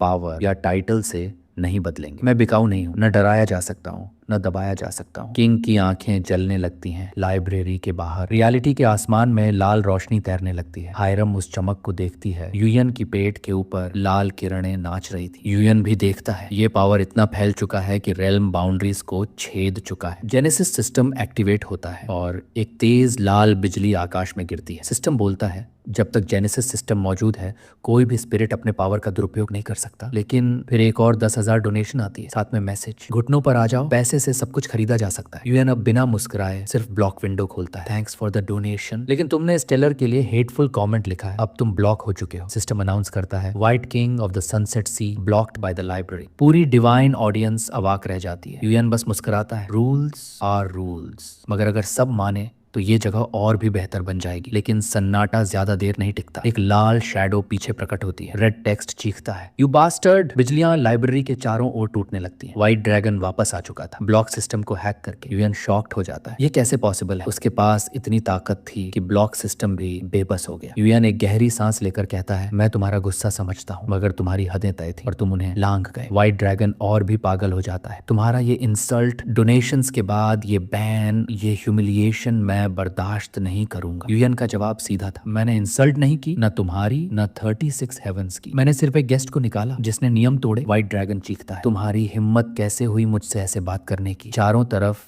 एक अजीब सी खामोशी छा गई। उसी वक्त एक नई सिस्टम विंडो खुलती है। माइकल, स्वर्ग का अर्केंजेल, खुद उस लाइब्रेरी में दाखिल हो चुका है। उसने 100 पॉइंट्स का छोटा सा डोनेशन किया और पूछा, ये सब क्या हो रहा है? यूएन और वो गुस्से में जलता डिवाइन स्पिरिट दोनों माइकल को देखकर कुछ पल के लिए चौंक गए। जेनेसिस सिस्टम दोबारा एक्टिवेट होता है। System loud and clear announce करता है, anomaly detected, target confirmed, white dragon, excessive use of divine power has been recorded. और अगले ही पल एक लाल बिजली डिवाइन स्पिरिट के विंडो पर गिरती है। वो दर्द में चीख उठता है। यूएन की आंखें हैरानी से फैल जाती हैं। सिस्टम ने मिक्स्ड वर्ल्ड के सबसे खतरनाक स्पिरिट्स में से एक को दबा लिया। व्हाइट ड्रैगन को जबरन लाइब्रेरी से निकाला जाता है। सिस्टम विंडो बंद हो जाती है। लाइब्रेरी फिर से शांत हो जाती है। यूएन आगे बढ़ता है और कहता है, रूल्स फॉलो करोगे तो कोई प्रॉब्लम नहीं होगी और जिसे कोई शिकायत हो वो अब बोल सकता है, लेकिन कोई कुछ नहीं कहता। माइकल की मौजूदगी ने बाकियों की हिम्मत वैसे ही तोड़ दी थी। यूएन हंसते हुए हायरम से कहता है, क्योंकि अब कोई शिकायत नहीं है तो चलो आज का सेशन शुरू करते हैं। वो अनाउंस करता है, आज हम एक नया डोमेन क्लियर करने वाले हैं। स्पिरिट्स को थोड़ी निराशा होती है, कॉन्स्टेंटिनोपल जैसा कुछ एक्सप्लोसिव नहीं था आज, लेकिन यूएन हंसते हुए कहता है, रिलैक्स, हम डोमेन क्लियरिंग करने जा रहे हैं, मजे लेने नहीं। और तभी हायरम तैयार खड़ी हो जाती है अपनी यूजुअल कॉन्फिडेंस के साथ। ये डोमेन था थियोडिलेंट वेटलैंड्स,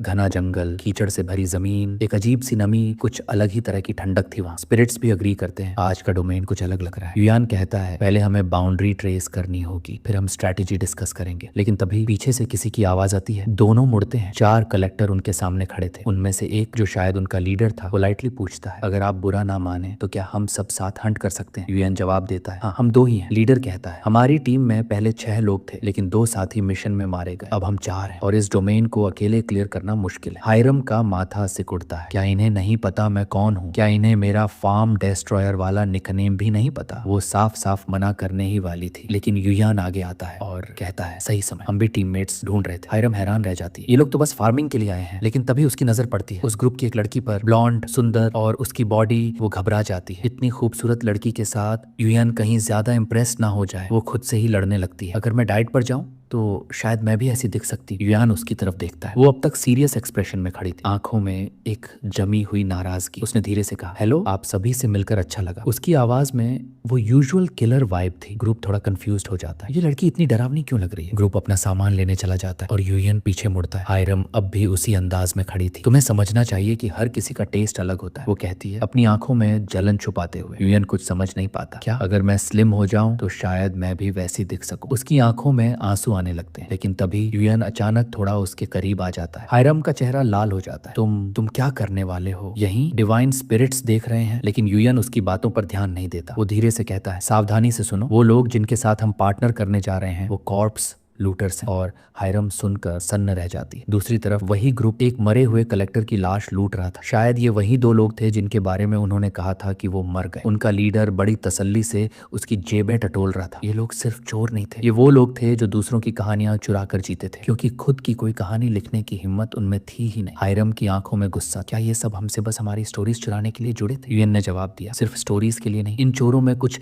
ऐसे भी हैं जो हत्यारे हैं, जो बस इसलिए डोमेन्स में आते हैं क्योंकि उन्हें मारने में मजा आता है। हायरम धीरे से कहती है, हाँ अब तुम्हारी बातों से सब कुछ सटीक लग रहा है। लेकिन मुझे एक सवाल है, तुम्हें कैसे पता चला कि वो लोग कॉर्प्स स्कैवेंजर्स हैं? डिवाइन स्पिरिट्स भी उत्सुक थे। युएन ने कैसे पहचाना? युएन मुस्कुराता है, उस लीडर ने कहा था कि वो ग्रुप में हंट करना मुश्किल मानते हैं, लेकिन उनकी कपड़े देखे थे, एकदम साफ। वो जगह कीचड़ से भरी वेटलैंड्स थी, घुटनों तक पानी, हर कदम पे कीचड़ की छींटें, और इन लोगों के कपड़े एक धब्बे तक नहीं, कुछ तो गड़बड़ थी। ऊपर से वो हमसे ऐसे मिले जैसे उन्हें पता ही नहीं था हम कौन हैं, जबकि हमें पहचानना चाहिए था हर किसी को। फार्म डिस्ट्रॉयर को कैसे नहीं जानते? हायरम कहती है, तो तुमने उन्हें रिजेक्ट क्यों नहीं किया? युएन मुस्कुराता है, रिजेक्ट करके क्या मजा आता? फिर वो डिवाइन स्पिरिट से पूछता है, अगर तुम्हारे सामने ऐसे लोग आए जो तुम्हें कमजोर समझे तो क्या तुम बस मुड़ के चल दोगे? सभी स्पिरिट्स इंक्लूडिंग माइकल अग्री करते हैं, नहीं, ये माफी के लायक नहीं है, इन्हें सबक सिखाना होगा। तो फिर प्लान वही होगा, खुद को बेवकूफ दिखाना, वो जो उम्मीद कर रहे हैं वैसा ही एक्ट करना, और जैसे ही मौका मिले उन्हें खत्म करना। एक परफेक्ट कहानी बनेगी। हायरम थोड़ा घबरा कर पूछती है, क्या वो सच में हमारे झांसे में आ जाएंगे? युयान की आंखों में चमक थी, जानती हो सबसे आसानी से कौन लोग फंसते हैं? वो जो सोचते हैं कि उन्हें सब पता है, जो सोचते हैं कि जो दिखता है वही सच है, जो खुद को सुपीरियर मानते हैं और दूसरों को छोटा। ऐसे लोग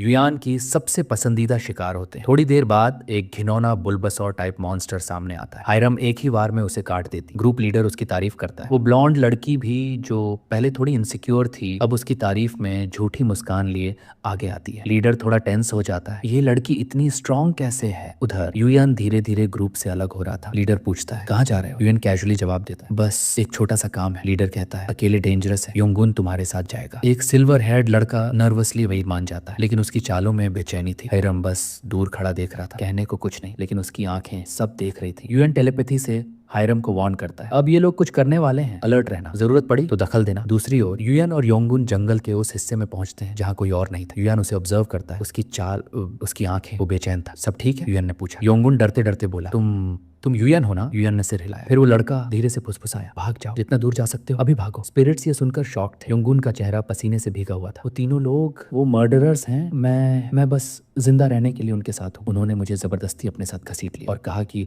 हमें 2 लोगों को मार देना चाहिए। मैंने मना करने की कोशिश की, लेकिन ऐसा लग रहा था कि अगर ना कहा तो वो मुझे ही मार डालें। सब कुछ जानते हुए भी मैं चुप रहा। इसलिए सच कहूं तो मैं भी कहीं ना कहीं उन्हीं जैसा हूं। मैं तुम्हें हेल्प करना चाहता हूँ। मैं कह दूंगा मैंने तुम्हें मार दी और मैं हायरम को भी बचा लूंगा। वो लड़खड़ाती आवाज में सच उगल रहा था, लेकिन यूएन एक सवाल के जवाब के बिना वहां से जाना नहीं चाहता था। आखिर क्यों, हमें ही क्यों मारना चाहते थे ये लोग? योंगुन थोड़ा हिचकिचाया, फिर धीरे से बोला, एक बहुत ही मशहूर डिवीजन के टेलर ने ये रिक्वेस्ट दी थी। इतना सुनते ही यूएन की आंखों में गहराई उतर आई। स्पिरिट्स भी उस लड़के की ईमानदारी से हैरान थे, क्योंकि वो सचमुच यूएन और हायरम की मदद करना चाहता था। यूएन के चेहरे पर भी हल्की सी संतुष्टि थी, लेकिन तभी यूएन ने एक ऐसा फैसला किया जिससे योंगुन घबरा गया। मैं भागूंगा नहीं, यूएन ने कहा। योंगुन की सांस अटक गई। क्या, ये क्या कर रहे हो? यूएन उसकी तरफ देखकर बोला, रिलैक्स, मुझे पहले से सब पता था। योंगुन और भी ज्यादा घबरा गया, लेकिन यूएन ने उसकी आंखों में देखकर कहा, डर मत, तुमने साबित कर दिया है कि तुम अच्छे इंसान हो। अभी वो कुछ पूछ ही रहा था कि अचानक एक चीख गूंजती है उसी जगह से जहां हायरम थी। यूएन ने एक नजर ऊपर उठाकर कहा, लगता है सब कुछ खत्म हो गया है। जब वो दोनों वहां पहुंचे तो बाकी तीनों की हालत ऐसे थी जैसे किसी ने उन्हें उठा के कीचड़ में फेंक दिया। हर एक बेसुध, हारे हुए, जैसे कूड़े के बैग। योंगुन की आंखें फटी रह गईं। तीनों को अकेले हरा दिया? यूएन मुस्कुराया, इनको बांधने की भी जरूरत नहीं। वो हायरम को देखता है। मैंने सोचा था शायद वो थोड़ी एक्ट करेगी, कमजोर दिखेगी ताकि दुश्मन लापरवाह हो जाए, लेकिन नहीं, उसने सीधे तीनों पर धावा बोल दिया। तीनों स्लोली होश में आने लगे थे। यूएन ने ठंडे स्वर में कहा, चलो उठो, अभी तक मरे तो नहीं हो। वो हियान की आंखें खुली। पहली चीज जो उसने देखी वो था योंगुन सही सलामत खड़ा हुआ। गुस्से से चीखा, तूने धोखा दिया, तू गद्दार है। यूएन आगे आया। योंगुन अभी भी कांप रहा था। उसके सामने खड़े होकर यूयान ने वो हियन के हाथ पर पैर रखा। एक चीख पूरे जंगल में गूंज गई। अब मैं तुम्हें तुम्हारी हालत समझाता हूँ। उसकी आवाज सीधी हड्डियों में उतर रही थी। नाम बेक वू हियन, क्लास 7 कलेक्टर, 10 से ज्यादा लोगों की हत्या में शामिल, अभी भी हत्या की प्लानिंग कर रहा था एक नेमलेस लड़के और सोर्ड एम्प्रेस के खिलाफ। बताओ किसने तुम्हें भेजा? यूएन ने होंठ दबाए। मैं कुछ नहीं बताऊंगा। यूएन झुका नहीं। तुम कानून और न्याय से डरते नहीं? बदतर क्या होगा, जेल ही जाऊंगा। वो चीखा। कुछ डिवाइन स्पिरिट्स बोले, इस गंदगी को अभी यहीं खत्म कर दो। यूएन चुप, कोई प्रतिक्रिया नहीं। हियान और कॉन्फिडेंट हो गया, कुछ नहीं कर सकते तुम। तभी यूएन ने तलवार निकाली और एक झटके में हियान के बगल में पड़े एक बैंडिट को सीधे आर पार कर दिया। खून की धार मेंटल डोमेन के कीचड़ में घुल गई। हियान की आंखें फटी रह गईं। ये क्या? यूएन ने मुस्कुरा कर कहा, बस इतना काफी था। बाकी दोनों चिल्ला पड़े, रुक जाओ प्लीज, हमें मत मारो। मैंने कुछ नहीं किया, लड़की गिड़गिड़ाने लगी। उसने मुझे मजबूर किया था, मैं तो सिर्फ। यूएन ने तलवार उठाई। हायरम ने उसका हाथ पकड़ लिया। यूएन उसकी तरफ देखने लगा, क्या वो मुझे रोक रही है? लेकिन हायरम ने भी अपनी तलवार खींच ली और एक तेज डायगोनल स्लैश। वो लड़की चीखते हुए दूसरी ओर गिरी, खून का फव्वारा और उसका शरीर वहीं ठंडा। यूएन हक्का बक्का देखता रह गया। उसे नहीं पता था हायरम ने वो किया क्योंकि उसे उस लड़की से जलन थी। यूएन ने ठंडी सांस ली। शायद मैंने इस लड़की को कम आंका था। वो हियन अब कांप रहा था। उसने अपने दोनों साथियों को अपनी आंखों के सामने मरते देखा था। हायरम आगे बढ़ी। इसका काम अब मैं करूंगी, उसने ठंडे लहजे में कहा। अब जब उसे यकीन हो गया कि उसकी मौत पक्की है, वो जिंदगी की भीख मांगने लगा। वो बड़बड़ाया, अगर तुम मुझे मार दोगे तो कभी पता नहीं चलेगा कि असली गुनहगार कौन था, किसने हमें भेजा था। यूएन चुपचाप उसकी आंखों में देख रहा था। तुझे लगता है तेरे पास कोई सौदेबाजी का हक भी बचा है? लेकिन तब वो खुद ही जवाब देता है, जिम्पुंग सेलेस्टियल बॉडी इनकॉर्पोरेटेड के पेंटाग्राम डिवीजन से, उसी ने तुम्हें भेजा था, है ना? वुहियन का चेहरा फक पड़ गया, जैसे आखिरी उम्मीद भी उसकी आंखों से बह निकली हो। ये तुमको कैसे पता चला? उसकी आवाज कांप रही। यूएन ने बस पीठ मोड़ी और कहा, तू क्या सोचता था? तुझसे ज्यादा हमें नहीं पता। फिर उसने बिना पीछे देखे कहा, बाकी की बात हायरम देखेगी। वुहियन चीखता रहा, गिड़गिड़ाता रहा, नहीं प्लीज कोई तो मदद करो, योंगवोन। लेकिन अब उसकी आवाज में कोई वजन नहीं बचा था। हायरम धीरे धीरे उसकी ओर बढ़ी, खामोश लेकिन आंखों में ठंडी आग के साथ। वो आदमी अब उसके सामने बिलख रहा था। वुहियन की आंखों से आंसू बह निकले। उसे समझ आ गया था अब कोई वापसी नहीं। उसकी आखिरी नजर यूएन पर पड़ी और वो देखता है उसके चेहरे पर एक अजीब डरावनी सी मुस्कान थी। फिर सिर्फ एक तेज झटका और सब कुछ खत्म। धड़ उधर गिरा और सिर इस बार सब खामोश। यूएन बस खड़ा देख रहा था। उसे इस न्याय में संतोष मिला, शायद ये ट्विस्टेड सेटिस्फैक्शन थी, लेकिन उस इंसान के लिए जिसने अपने पहले जीवन में इतना कुछ झेला था, ये सब कुछ इंसानी फितरत का हिस्सा बन चुका था। उसने आसमान की ओर देखा और धीरे से बुदबुदाया, अब देखते हैं जिनपुंग कितना मजेदार निकलता है। डिवाइन स्पिरिट्स की तालियां गूंज उठी। ये तो मास्टरपीस था, लेकिन योंगवोन सन्न था। वो वहीं जमीन पर गिर गया। उसके सामने वुहियन का सिर पड़ा था और वो नजारा देखकर वो खुद को रोक नहीं पाया। उल्टियां करते हुए रोने लगा। उसे यकीन ही नहीं हो रहा था कि ये सब उसी की आंखों के सामने हुआ। हिचकियों के बीच वो चीखा, मैंने सोचा था मैं पहली बार किसी की मदद कर रहा हूँ, लेकिन मैंने ये क्या कर दिया? वो चीखता रहा, क्यों मारा उसे? हम तो भाग भी सकते थे, कोई मरने की जरूरत नहीं थी। यूएन चुपचाप सुनता रहा। वुन फिर बोला, तुम लोग तो इंसान हो ही नहीं, तुम्हें फर्क ही नहीं पड़ता, तुम नहीं जानते असली तकलीफ क्या होती, तुम्हारे पास कुछ है ही नहीं लड़ने को। यूएन पहली बार सीधे उसकी आंखों में देखता है। हर किसी की जिंदगी में एक रोल होता है, फर्क बस इतना है कि कुछ लोग अपनी हकीकत को स्वीकारते हैं और कुछ बस भागते रहते हैं। वुन रोते हुए चिल्लाया, फिर मैं क्या करूं जब हर कोशिश नाकाम हो, जब हर राह बंद लगे।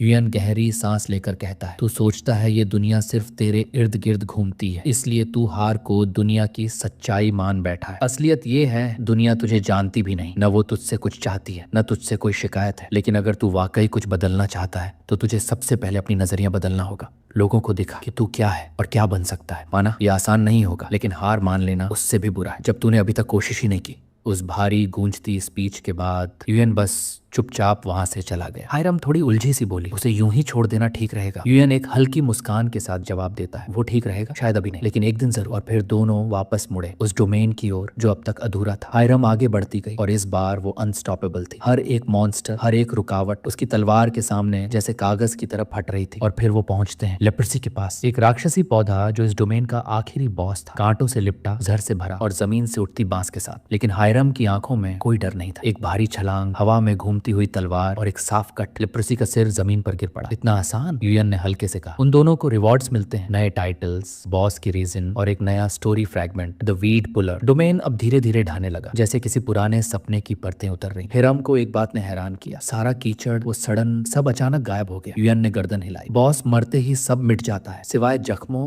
और रिवॉर्ड्स के। लेकिन तभी लड़की ने विषय बदल दिया। तुम कुछ छुपा रहे हो ना? उसकी आंखों में चिंता थी। यूएन कुछ पलों तक चुप रहा, फिर धीमे से कहा, पहले मैं सोचता था लोग कभी नहीं बदलते, लेकिन उस लड़के की किताब का रंग बदलते देखा, शायद कुछ लोग अपना मुकद्दर वाकई बदल सकते हैं। और फिर उसने बस इतना कहा, चलो लौटते हैं। वापसी पर कलेक्टर्स की भीड़ जमा थी, रोते गिड़गिड़ाते लोग जो डोमेन के अंदर घुस ही नहीं पाए थे। कॉम्पेंसेशन दो, हमें भी मौका मिलना चाहिए था। डिवाइन स्पिरिट्स इस नाटक को बड़े मजे से देख रहे थे, लेकिन यूएन बस एक ठंडी मुस्कान के साथ बोला, जो चाहिए था मैं सब ले आया। और हायरम को इशारा करते हुए वहां से निकल पड़ा। सूर्यन की कंपनी में हायरम एक लंबी सांस लेती है। आज बहुत थक गई हूँ, सूर्यन पूछती है, कैसा रहा आज का काम? बस कुछ खास नहीं, जवाब आता है। लेकिन तभी सिस्टम रिवॉर्ड्स की बौछार शुरू हो जाती है। यूएन को क्यूरियोसिटी होती है, जरा अपना स्टेटस विंडो दिखाओ। हायरम बिना सोचे समझे अग्री कर जाती है। यूएन डाटा को गौर से देखता है और कुछ देर बाद उसका चेहरा गंभीर हो जाता है। क्या हुआ? लड़की पूछती है। ये सब बहुत वेग है, तुम्हारी एबिलिटीज का पूरा पता ही नहीं चलता। हायरम भी सहमति में सिर हिलाती है। सच में डिटेल्स बहुत कम है। यूएन की आंखें सिकुड़ जाती हैं। पहले ऐसा नहीं था, पुराने स्टैट्स बहुत प्रिसाइज होते थे, अब लगता है जैसे किसी ने जानबूझकर सब छुपाया। हायरम सॉफ्टली पूछती है, अगर कोई सच में मेहनत करे और फिर भी खुद को समझ ना पाए तो? यूएन धीरे से बोलता है, डेस्परेट, और शायद यही वो महसूस कराना चाहते हैं। उसकी आंखों में चमक थी, जैसे कोई नया सिरा हाथ लग गया। शायद यही असली वजह थी अपोकलिप्स की। सुस्ती नहीं, बल्कि किसी ने जानबूझकर कंफ्यूजन फैलाया था। हायरम थोड़ी चिंतित सी देखती है। तुम हंस क्यों रहे हो? यूएन मुस्कुरा कर कहता है, अगर वो लोग वाकई मुझे रोकना चाहेंगे तो ये लड़ाई और मजेदार होने वाली है। तभी सूर्यन लौटती है। हायरम पूछती है, कहाँ चली गई थी? मैगजीन मीटिंग थी, इंटरव्यू जल्द होगा मेरा। इंटरव्यू? हायरम चौंक जाती है। सूर्यन समझाती है, कलेक्टर्स आजकल सेलिब्रिटीज जैसे होते हैं, एक्सपोजर जरूरी है। यूएन भी सहमत होता है। इंटरव्यू का मतलब है नाम, पैसा, पहचान। हायरम मुंह बनाकर कहती है, मुझे तो ये सब पसंद नहीं। यूएन मुस्कुराकर बोलता है, पैसे की बारिश होगी, जैसे वाटरफॉल से पानी गिरता। कितना मिलेगा? लड़की तुरंत पलट जाती, कुछ लाख, और वो भी कमी है। डन। और वो तैयार हो जाती है। अंत में यूएन कुछ छेड़छाड़ करता दिखता है, एक पुरानी सिस्टम सोड के साथ। हायरम हंसते हुए पूछती है, ये भी कोई वेपन है? यूएन शांति से कहता है, सिस्टम विंडो खोलो, देखो क्या लिखा है। वो सोड को देखती है, एंशिएंट सोड ऑफ सालियो। क्या ये अच्छा है? यूएन बस हल्के से मुस्कुराता है, बस देखती जाओ। यूएन ने जैसे ही हायरम को उस पुरानी सोड के बारे में समझाना शुरू किया, उसकी आंखों में एक अलग चमक थी। सालियो एम्पायर, वो धीमे से बोला, एक ऐसा साम्राज्य जो अपने मैजिकल इंजीनियरिंग के लिए जाना जाता था, जिसकी कहानियां अब सिर्फ इतिहास में दर्ज है। उसके हाथ में जो सोड थी वो उसी फॉरगॉटन एम्पायर की रिलिक थी। एक ऐसा खजाना जो अभी की दुनिया में शायद ही किसी को पता हो। ये आइटम किसी डोमेन में नहीं मिलेगा, हिडन ट्रेजर है ये, और अभी तक किसी को इसकी पहचान तक नहीं। हायरम हैरानी से उसे देख रही थी, पर यूएन की नजरें अब उसकी ओर मुड़ी। अब तुझे अपनी असली लड़ाई शुरू करनी है हायरम, तुझे अपने मेन अटैक स्किल पर काम शुरू करना होगा। लड़की चौंकती है, मेन स्किल? अभी से? यूएन सिर हिलाता है, तू जल्द ही मिड क्लास कलेक्टर बनेगी, और तेरी बॉडी को मैच करने वाला एक ऐसा स्किल चाहिए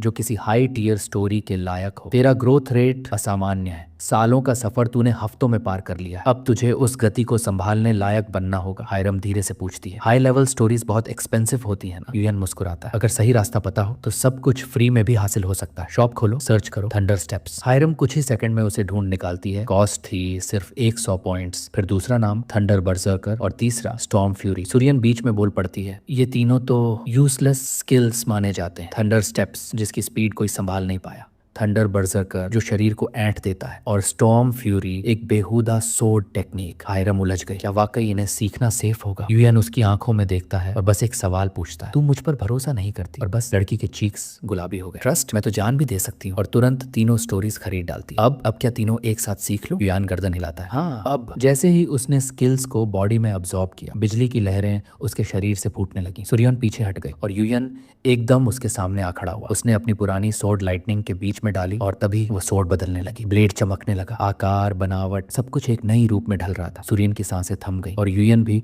खुद थोड़ी देर के लिए मंत्रमुग्ध रह गया। ये इसकी असली शक्ल थी? हायरम धीरे से पूछती है। यूएन उसे सोड पकड़ाता है, संभाल के, अभी तू लाइटनिंग को कंट्रोल नहीं कर पाती। वो तलवार की ओर देखती है, उसकी चमक, उसकी बनावट जैसे कोई सेलेस्टियल आर्टिफैक्ट हो। यूएन सोचता है, मैंने सुना था कि ये खूबसूरत है, पर ये उससे कहीं ज्यादा है। हायरम अब पूरी तरह शांत थी, जैसे वो तीनों स्किल्स उसकी बॉडी और स्पिरिट का हिस्सा बन चुकी। यूएन पूछता है, कोई डिस्कम्फर्ट? नहीं। लड़की की आवाज में एक नया कॉन्फिडेंस था। अब स्टेटस विंडो खोलने की बारी थी। उसके टैलेंट ट्री में अब थंडर स्टेप्स, बर्जर्कर और फ्यूरी की जगह एक नई एंट्री थी, सेलेस्टियल लाइटनिंग सोड, एक हिडन फ्यूज्ड स्किल जो आकाश से गिरी बिजली को उसकी इच्छा से बेंड कर सकता था। सूर्यन की आंखें खुली की खुली रह गई। हायरम खुशी से उछलते हुए यूएन को गले लगाने दौड़ी, पर वो तुरंत एक साइड हट गया। अभी मत छूना, जब तक तू लाइटनिंग कंट्रोल नहीं कर लेती मैं तला हुआ बन जाऊंगा। लड़की ने नाक चढ़ाई और थोड़ी देर रोने की एक्टिंग की। अगर स्पिरिट्स को दिखाते तो वो तो दीवाने हो जाते। यूएन ने सिर हिलाया, इसीलिए नहीं दिखाया, वरना सवालों की बाढ़ आ जाती। मुझे फिलहाल ट्रबल नहीं चाहिए। और फिर वो तलवार उसकी ओर उछाल देता है, पकड़ो, अब्सॉर्ब कर लो इसे, खुद ब खुद लाइटनिंग तेरे अंदर समा जाएगी। वो तलवार अब धीरे धीरे अपनी चमक कम कर रही थी, एक ठंडी सी रोशनी, जैसे उसकी आत्मा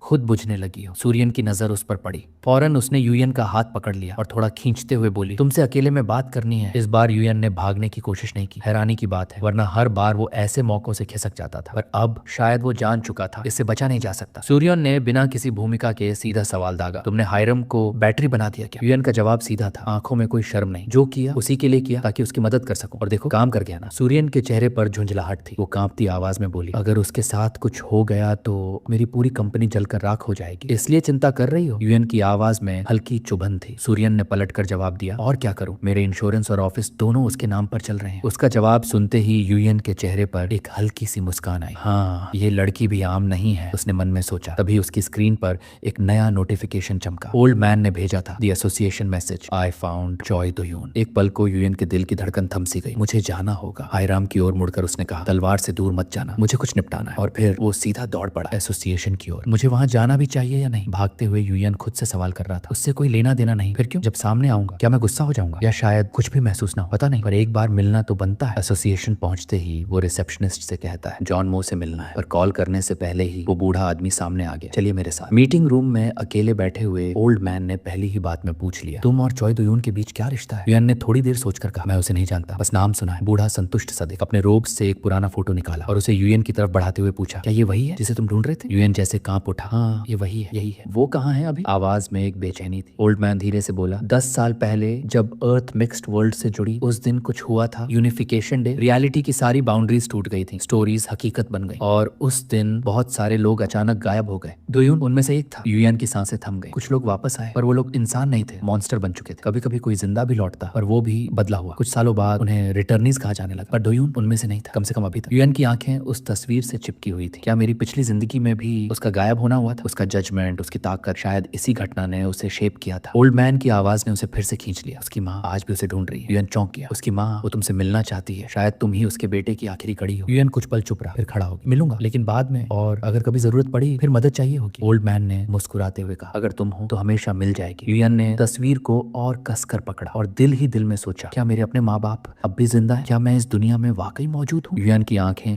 धीरे धीरे खाली पड़ती जा रही थी। थी। अगर इस दुनिया में पहले से ही एक कंग युयान था तो क्या वो खुद एक परछाई बन चुका है? अगर मैं मिल गया अपने पुराने माँ बाप से तो क्या वो मुझे पहचानेंगे या सोचेंगे मैं बस कोई इंपोस्टर हूँ? उन्हीं उलझे हुए ख्यालों के बीच किसी की आवाज ने उसे जगा दिया। युयान। वो पलटा। हायरम सामने खड़ी थी, हाथ में वही तलवार। तुम यहाँ क्या कर रही हो? उसने चौंक कर पूछा। हायरम ने नजरें चुराते हुए हल्की सी मुस्कान दी। तुम जब निकले थे परेशान लग रहे थे, बस तुम्हारा पीछा कर लिया, चिंता हो रही थी। युयान ने हल्का सिर झुकाया। माफ करना, तुम्हें ऐसे छोड़ दिया, लेकिन कुछ सीरियस नहीं था, सब ठीक है। हायरम थोड़ी राहत की सांस लेकर बोली, अब तो लग भी रहा है तुम वाकई ठीक हो। थोड़ा हिचकते हुए उसने पूछा, चलो वापस चलते हैं? युयान थोड़ी देर चुप रहा। उसके मन में एक तूफान चल रहा था। इस जिंदगी में मैंने खुद को अपनी कहानी का मेन कैरेक्टर बनाने का फैसला लिया है, और उस फैसले की सबसे बड़ी वजह मेरे माँ बाप थे। भले ही वो मुझे ना अपनाए, पर मैं पीछे नहीं हटूंगा। फिर अचानक वो बोला, चलो चलो मेरे साथ। हायरम की आंखों में हैरानी और एक्साइटमेंट एक साथ थी। कहाँ? मिलवाने उन लोगों से जिन्हें मैं अपना सेवियर मानता हूँ। बस की खिड़की से बाहर झांकती हुई हायरम मुस्कुराकर बोली, तुम वाकई इंटरेस्टिंग हो, एक ऐसा टेलर जो लोगों से दूरी बनाकर रखता है, और ऊपर से इतनी मिस्टीरियस पास्ट। युयान मुस्कुराया, तुम गलत हो। ओह, एक दिन तो अपनी पूरी कहानी सुनाओगे ही। वैसे ये सेवियर्स हैं कौन? बहुत ही खास लोग हैं, उसने जवाब दिया। हायरम चुप हो गई, सोचने लगी, ऐसे कौन लोग होंगे जिनके लिए युयान इतने आदर से बात कर रहा है? वो जानना चाहती थी युयान की असली कहानी। युयान की नजर अब उसके चेहरे पर थी। क्या हायरम के पास फैमिली है? वो उसकी किताब से ये बात निकाल सकता था, लेकिन इस बार उसने एक बेहतर तरीका चुना। हायरम, तुम्हारा कोई परिवार है? हायरम हंसते हुए बोली, तुम ये इसलिए पूछ रहे हो क्योंकि तुम्हें मुझ में इंटरेस्ट है ना? युयान ने शांत स्वर में जवाब दिया, नहीं। अगर नहीं बताना चाहो तो कोई बात नहीं। लड़की कुछ देर चुप रही, फिर धीरे से बोली, नहीं है। युयान की भौहें तन गई। पहले हुआ करता था, पर मुझे अपने पिता का चेहरा भी याद नहीं, क्योंकि वो मेरी माँ को जन्म के बाद ही छोड़कर भाग गए थे। शायद इसीलिए मेरी माँ मुझे हमेशा मारती, कहती थी कि मैं उसकी बेटी नहीं। फिर एक दिन जब मैं घर पहुंची, दरवाजा खोला और उसकी आवाज रुक गई। युयान के गले में कुछ अटकने लगा। वो पंखे से लटकी हुई थी। मेरी माँ ने खुद को खत्म कर लिया था। उसके बाद ऑर्फनेज भेज दी गई, जहाँ और भी बच्चे थे, और वो सब मुझे तंग करते थे। युयान के अंदर कुछ टूट गया था। वो कुछ कहने ही वाला था, तभी हायरम ने हल्के से मुस्कुराकर कहा, अब सब ठीक है, क्योंकि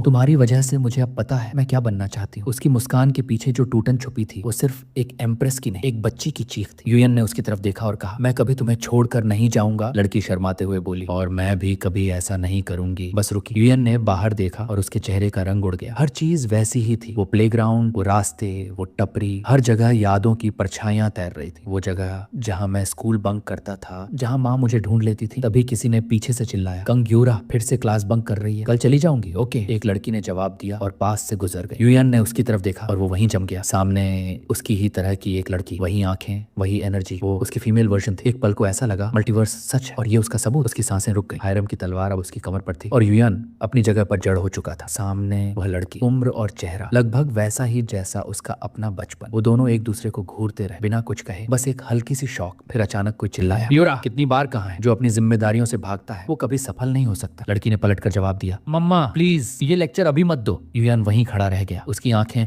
उस महिला पर टिक गईं। ये मेरी माँ है। वो धीमे कदमों से आगे बढ़ा। महिला ने युयान की तरफ देखा, थोड़ी शर्मिंदा होकर बोली, माफ करना, आवाज थोड़ी तेज हो गई। युयान कुछ कहना चाहता था। माँ, ये शब्द उसके होंठों तक आकर अटक गए। दिल धड़कता रहा, पर जुबान साथ नहीं दे रही थी। मैं क्या सोच रहा था, ये मेरा वर्ल्ड नहीं और मैं इसका बेटा नहीं। यहाँ कंग युयान नाम का कोई इंसान है ही नहीं। महिला ने फिर उसकी तरफ देखा, माफ करना बेटा, क्या हम कहीं मिले हैं? तुम मुझे किसी की याद दिलाते हो। पास खड़ी यूरा ने उत्सुकता से उंगली उठाई। मम्मा, सिर्फ मुझे ही ऐसा लगा या ये इंसान डैड जैसा दिखता है? तभी उसकी नजर हायरम पर पड़ी। आंखें चौड़ी हो गईं और चेहरे पर चमक दौड़ पड़ी। ओ माय गॉड मम्मा, ये वही है ना, द सोर्ड एम्प्रेस। वो दौड़कर हायरम के पास पहुंची और बोली, प्लीज एक ऑटोग्राफ दे दो ना, मैं आपकी सबसे बड़ी फैन हूँ। हायरम थोड़ा असहज हुई, लेकिन मुस्कुरा दी। उसकी माँ ने फुसफुसाकर टोका, बच्ची ऐसे डरा मत एम्प्रेस को। युयान मुस्कुराया, शायद ये इत्तेफाक नहीं, किस्मत ही थी कि हम चारों यहीं मिले। क्यों ना थोड़ी बात कर लें? कैफे के एक कोने की टेबल पर चारों बैठे थे, युयान, हायरम, यूरा और उसकी माँ। महिला ने पूछा, बेटा तुमने अपना नाम नहीं बताया? युयान ने हल्का सिर झुकाया, माफ कीजिए, कांग युयान, टेलर हूँ, सेलेस्टियल बॉडी इनकॉर्पोरेटेड से। यूरा के चेहरे पर चमक आ गई। सच में आप एक टेलर हैं? उसकी माँ ने ध्यान से देखा। तुम मेरे पति जैसे दिखते हो, क्या कहीं से रिश्तेदारी है? युयान का दिल जोर से धड़का। वो कुछ तो समझ गई है। एक पल के लिए युयान ने सच बताने का मन बनाया, लेकिन फिर वो शब्द वहीं रुक गए। नहीं, अभी नहीं। यूरा अचानक उठ खड़ी हुई। क्या आप मुझे कलेक्टर बना सकते हैं? माँ का चेहरा सख्त हो गया। यूरा, ये कोई तरीका है बात करने का? युयान हंस पड़ा। कोई बात नहीं, पूछने में क्या हरज है? यूरा मुस्कुरा दी। देखा मम्मा, उन्होंने खुद कहा ये ठीक है। माँ ने गहरी सांस ली और बोली, वैसे भी ये मुमकिन नहीं, एक एक आम इंसान को कलेक्टर नहीं बनाया जा सकता, कॉन्ट्रैक्ट सिर्फ उन्हीं से हो सकता है जो पहले से कलेक्टर हो। यूएन ने सिर हिलाया। बिल्कुल यही सच है। माँ ने राहत की सांस ली। अच्छा हुआ, मैं तो डर ही गई थी कि कहीं तुम उसे हाँ ना कर दो। क्या मतलब? यूरा चिल्लाई। मम्मा तुम्हें लगता है मैं लायक नहीं हूँ? एग्जैक्टली। उसकी माँ का स्वर अब सख्त था। अपनी हदें पहचानो यूरा, कलेक्टर बनना तुम्हारे बस की बात नहीं। यूरा की आंखों में आंसू भर आए। होंठ काटते हुए गुस्से और दर्द में वो वहां से उठकर चली गई। यूरा, माँ चिल्लाई, फिर थक कर बैठ गई। जाने दो, जहाँ जाना चाहती है। यूएन ने कुछ नहीं कहा, बस उसे अपनी पुरानी बातें याद आने लगी। तुम में वो काबिलियत नहीं है यूएन, कलेक्टर बनना बच्चों का खेल नहीं। वो यादें एक बार फिर जिंदा हो गई। थोड़ी देर बाद यूएन ने हायरम की तरफ देखा। क्या तुम यूरा को ढूंढ सकती हो? हायरम ने सहमति में सिर हिलाया और वहां से चली गई। अब टेबल पर सिर्फ दो लोग थे, यूएन और उसकी माँ। कोई भी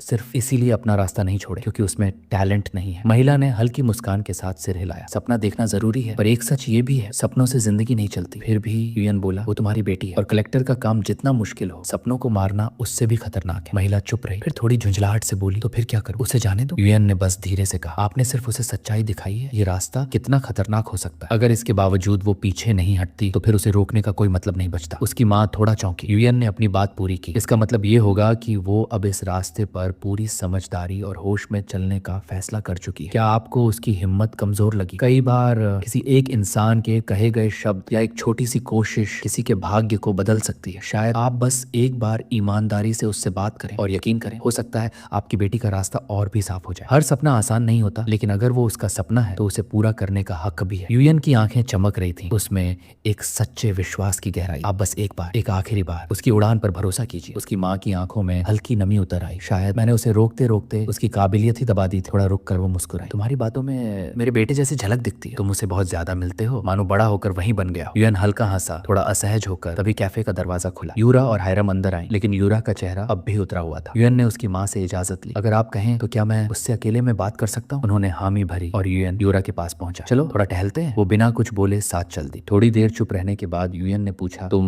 कलेक्टर क्यों बनना चाहती हो? यूरा ने धीरे से कहा। क्या आप मेरा जवाब सुनकर हंसेंगे? यूएन ने सिर हिलाया। नहीं, वादा करता हूँ। वो लोग कलेक्टर इतने कूल होते हैं, कॉन्फिडेंट, पावरफुल, उनकी जिंदगी कमाल की लगती है। शायद आपको लगे ये एक बेवकूफी है। यूएन ने उसकी आंखों में देखकर कहा, नहीं, यही तो मेरा सपना भी था। यूरा चौंक गई। सच? यूएन ने धीरे से कहा, सपने बेवकूफी नहीं होते, उन्हें पूरा करने की जिद मायने रखती है। लेकिन एक सवाल, क्या तुम अपने इस सपने के लिए अपनी जान दांव पर लगाने को तैयार हो? यूरा थोड़ा घबरा गई। मैं नहीं जानती, यूएन ने कहा। कोई बात नहीं, अभी जवाब मत दो, लेकिन याद रखना एक दिन ये सवाल जरूर सामने आएगा और उस दिन तुम्हें खुद से सच्चा जवाब देना होगा। कुछ देर बाद यूरा ने पूछा, आपको लगता है मैं ये कर सकती हूँ? अगर मैं कलेक्टर बनना चाहूँ तो क्या मैं बन पाऊंगी? यूएन मुस्कुराया। हाँ, अगर तुम सच में चाहती हो और पूरे दिल से कोशिश करती हो तो मैं एक टेलर होने के नाते कह सकता हूँ तुम कर सकती हो। उसके चेहरे पर पहली बार एक मुस्कान आई और तभी उसके सिर के ऊपर उसकी बुक हल्की सी चमकी। यूएन समझ गया, बस इतना ही काफी है। गुड बाय के वक्त यूरा बोली, थैंक यू आप दोनों का। काश मैं और वक्त बिता पाती, लेकिन अब मुझे जाना चाहिए। यूएन ने कहा, जो भी तुम चाहती हो वो सब पूरा हो। मुझे तुमसे मिलकर अच्छा लगा। यूरा मुस्कुराई, मुझे पता है सब कुछ ठीक होगा। फिर वो माँ बेटी चली गई, लेकिन उसकी माँ ने एक भी शब्द नहीं कहा। बस स्टॉप पर यूएन और हायरम इंतजार कर रहे थे। हायरम ने हल्के से मुस्कुराकर पूछा, तुम बहुत खुश लग रहे हो, क्या बात है? यूएन ने बात टाल दी, कुछ नहीं, बस यूं ही। तभी पीछे से आवाज आई, यूएन। वो पलटा, यूरा की माँ थी। यूएन उठा और बोला, सब ठीक है ना? उन्होंने धीरे से कहा, तुमसे कुछ कहना था। और फिर उन्होंने यूएन को कसकर गले से लगा लिया। यूएन के चेहरे पर हैरानी। तुमने बहुत मेहनत की बेटा। उसकी आंखों में पानी उतर आया, गला रूंध गया। उसे कहना चाहिए था, मैं आपका बेटा नहीं हूँ, लेकिन उसने भी उसे वापस गले से लगा लिया। हाँ, मैंने मेहनत की है। छूटते हुए उन्होंने कहा, मैं हमेशा तुम्हारे लिए दुआ करूंगी। यूएन ने धीरे से कहा, बस आपके बाकी जीवन में सुकून रहे। और वो औरत हमेशा के लिए उसके जीवन से चली गई। यूएन अब उस दुनिया की गलतियों को दोहराने नहीं जा रहा था जिस जीवन में उसके माता पिता की मौत ने उसे तोड़ कर रख दिया था। इस बार वो उन्हें खोने नहीं देगा और ना ही उस तबाही को दोबारा आने देगा। दूसरी तरफ एक डेस्क पर रखी स्याही की शीशी पलट चुकी थी। काले धब्बों के बीच सिस्टम स्क्रीन जल रहा था और किसी की चीख गूंजती है, ये नहीं हो सकता। जिनपोंग उसी हार को देख रहा था जो यूएन और हायरम ने उन 3 बेकार लुटेरों को हरा कर दी थी। उसके चेहरे पर पसीना, आंखों में हैरानी और भीतर उठता एक डर। अब मेरे पास सिर्फ एक आखिरी रास्ता बचा है, लेकिन वो तरीका, वो मैं खुद भी नहीं झेल पाऊंगा। वो दांत भींचते हुए स्क्रीन बंद करता है। तभी एक हल्की आवाज पीछे से आती है, क्या बात है जिनपोंग, क्या नहीं कर सकते? वो झटके से पलटता है। एक छोटी सी पर जादुई आभा से चमकती फेरी सामने खड़ी थी और गाइड। वो झल्लाता है, तुम यहाँ मेरी लाइब्रेरी में क्या कर रही हो? फेरी मुस्कुरा कर कहती है, सोच रही थी मेरा जिनपोंग क्या कर रहा है। जो काम मैंने सौंपा था क्या वो पूरा हुआ? जिनपोंग के चेहरे से खून उतर जाता है और गाइल का चेहरा अचानक गंभीर हो जाता है। मुझे तुमसे उम्मीद थी, लेकिन तुमने भरोसा तोड़ दिया। वो रुआंसी सी आवाज में बोलती है, तुमने एक साथी टेलर को एलिमिनेट करने की कोशिश की। जिनपोंग घबरा कर कहता है, नहीं मैंने कभी। लेकिन फेरी की आंखें बदल जाती हैं, एक मनोवैज्ञानिक की तरह डरावनी मुस्कान ली। तो क्या मैं झूठ बोल रही हूँ? अगले ही पल एक भारी पूरी ग्रेविटेशनल फोर्स उसके शरीर पर गिरती है। जिनपोंग घुटनों पर गिर जाता है, जमीन दरकने लगती है। ये मेरी लाइब्रेरी में कैसे संभव है? अर्गाइल शांत लहजे में बताती है, जब तुमने डिपार्टमेंट से कॉन्ट्रैक्ट किया था तुमने इसकी कंट्रोल खो दी थी। जब तक तुम सीनियर नहीं बनते ये तुम्हारी जगह नहीं, मेरी है, और अगर मैं चाहूँ तो यही तुम्हारा अंत हो सकता है। फिर वो फोर्स अचानक गायब हो जाती है। मैं बहुत दयालु सीनियर हूँ, एक और मौका दूंगी, इस बार किंग यूएन को हराने का। जिनपोंग हकलाकर कहता है, तुम सीरियस हो? अर्गाइल मुस्कुराकर कहती है, इस बार तुम्हें एक स्पेशल सर्विस मिलेगा, एक वेजर, एक कहानी की जंग, टेलर वर्सेस टेलर, लाइब्रेरी को दांव पर रखकर। जिनपोंग कांपता है, लेकिन सोर्ड एम्प्रेस के खिलाफ? फेरी कहती है, डर मत, डिपार्टमेंट ने एक खास कलेक्टर को तैयार किया है, एक ऐसा हथियार जो अभी तक किसी को नहीं दिखा, एक ऐसा वॉरियर जो सोर्ड एम्प्रेस को भी मात दे सके। जिनपोंग की आंखों में पहली बार उम्मीद की एक हल्की चिंगारी जल उठती है। दूसरी ओर सूर्यन की कंपनी में एक टेबल पर बिखरा पड़ा है कॉटन स्वॉब्स, टूल्स और कई मैजिकल कंपोनेंट्स। यूएन उस सोर्ड की मॉडिफिकेशन कर रहा है जो अब तक हायरम की एनर्जी से चार्ज हो चुकी थी, लेकिन अभी भी इस रेलिक की असली शक्ल बाहर आनी बाकी थी। वो धीरे धीरे उस पर माना सर्किट्स उकेरता है और तभी सॉर्ड की ब्लेड चमकने लगती है, जैसे कोई एंशिएंट मैकेनिकल मॉन्स्टर जाग रहा हो। पुरानी रेलिक अब मैजिकल वेपन बन चुकी थी, इतनी मजबूत कि उसे देखकर सिस्टम भी चौंक गया। सिर्फ क्राफ्टिंग से 1 लाख पॉइंट्स मिल चुके थे और साथ में द इंग्रेवर्स स्टोरी अनलॉक हो चुका था। लेकिन एक चीज डिस्क्रिप्शन में लिखी थी, warning, this weapon possesses a massive ego। UN थोड़ा चौंका। ईगो? क्या ये कोई आत्मा वाली तलवार है? अभी वो सोच ही रहा था कि स्वॉर्ड हिलने लगती है और फिर तलवार में से आवाज आती है, मैं आखिरकार आजाद हूँ। यूएन की आंखें खुली की खुली रह जाती हैं। यूएन नीचे झुककर देखता है और उसकी आंखें फटी की फटी रह जाती हैं। एक तलवार नहीं, एक छोटी सी लड़की, उसके सिर पर खुली हुई किताब रखी थी और वही आवाज जो अभी तक उस तलवार से आ रही थी अब उसी से निकली। तुम इंसान हो? उसने मासूमियत से पूछा। यूएन उसकी तरफ एकटक देखता है, उसके अंदर भी वही सवाल गूंज रहा था, ये क्या चीज है? वो तलवार जो बात करती थी अब एक इंसानी रूप में सामने खड़ी थी, एक पर्सनैलिटी के साथ, जैसे वो किसी पुरानी कहानी से बाहर निकल आई हो। वो उत्सुक होकर पूछती है, तुम मेरे मास्टर हो? यूएन खुद को संभालते हुए जवाब देता है, हाँ, कंग यूयान, एक टेलर। टेलर? वो चौंक जाती है, तो क्या तुम मुझे बेचने वाले हो? यूएन मुस्कुरा कर कहता है, नहीं, मैं तुम्हें इस्तेमाल करना चाहता हूँ। उसकी आंखों में मासूम चमक लौट आती है। सच में? यूएन बात बदलते हुए पूछता है, तुम्हारा नाम क्या है? वो छोटी सी लड़की शर्मा कर कहती है, मैं बहुत समय तक सोई रही, नाम भूल गई हूँ, अब तुम ही मुझे नाम दो। यूएन थोड़ा असमंजस में पड़ जाता है, मैं? तुमने मुझे जगाया है, शायद नाम देने का हुनर भी हो तुम्हारे पास। यूएन उसे गौर से देखता है, सफेद कपड़े, मासूम चेहरा, एकदम उसकी व्हाइट आउल की याद दिलाती। और उसी पल बेक्रीना, व्हाइट लोटस। लड़की की आंखें चमक उठती हैं, बेक्रीना मुझे पसंद है। अगले ही पल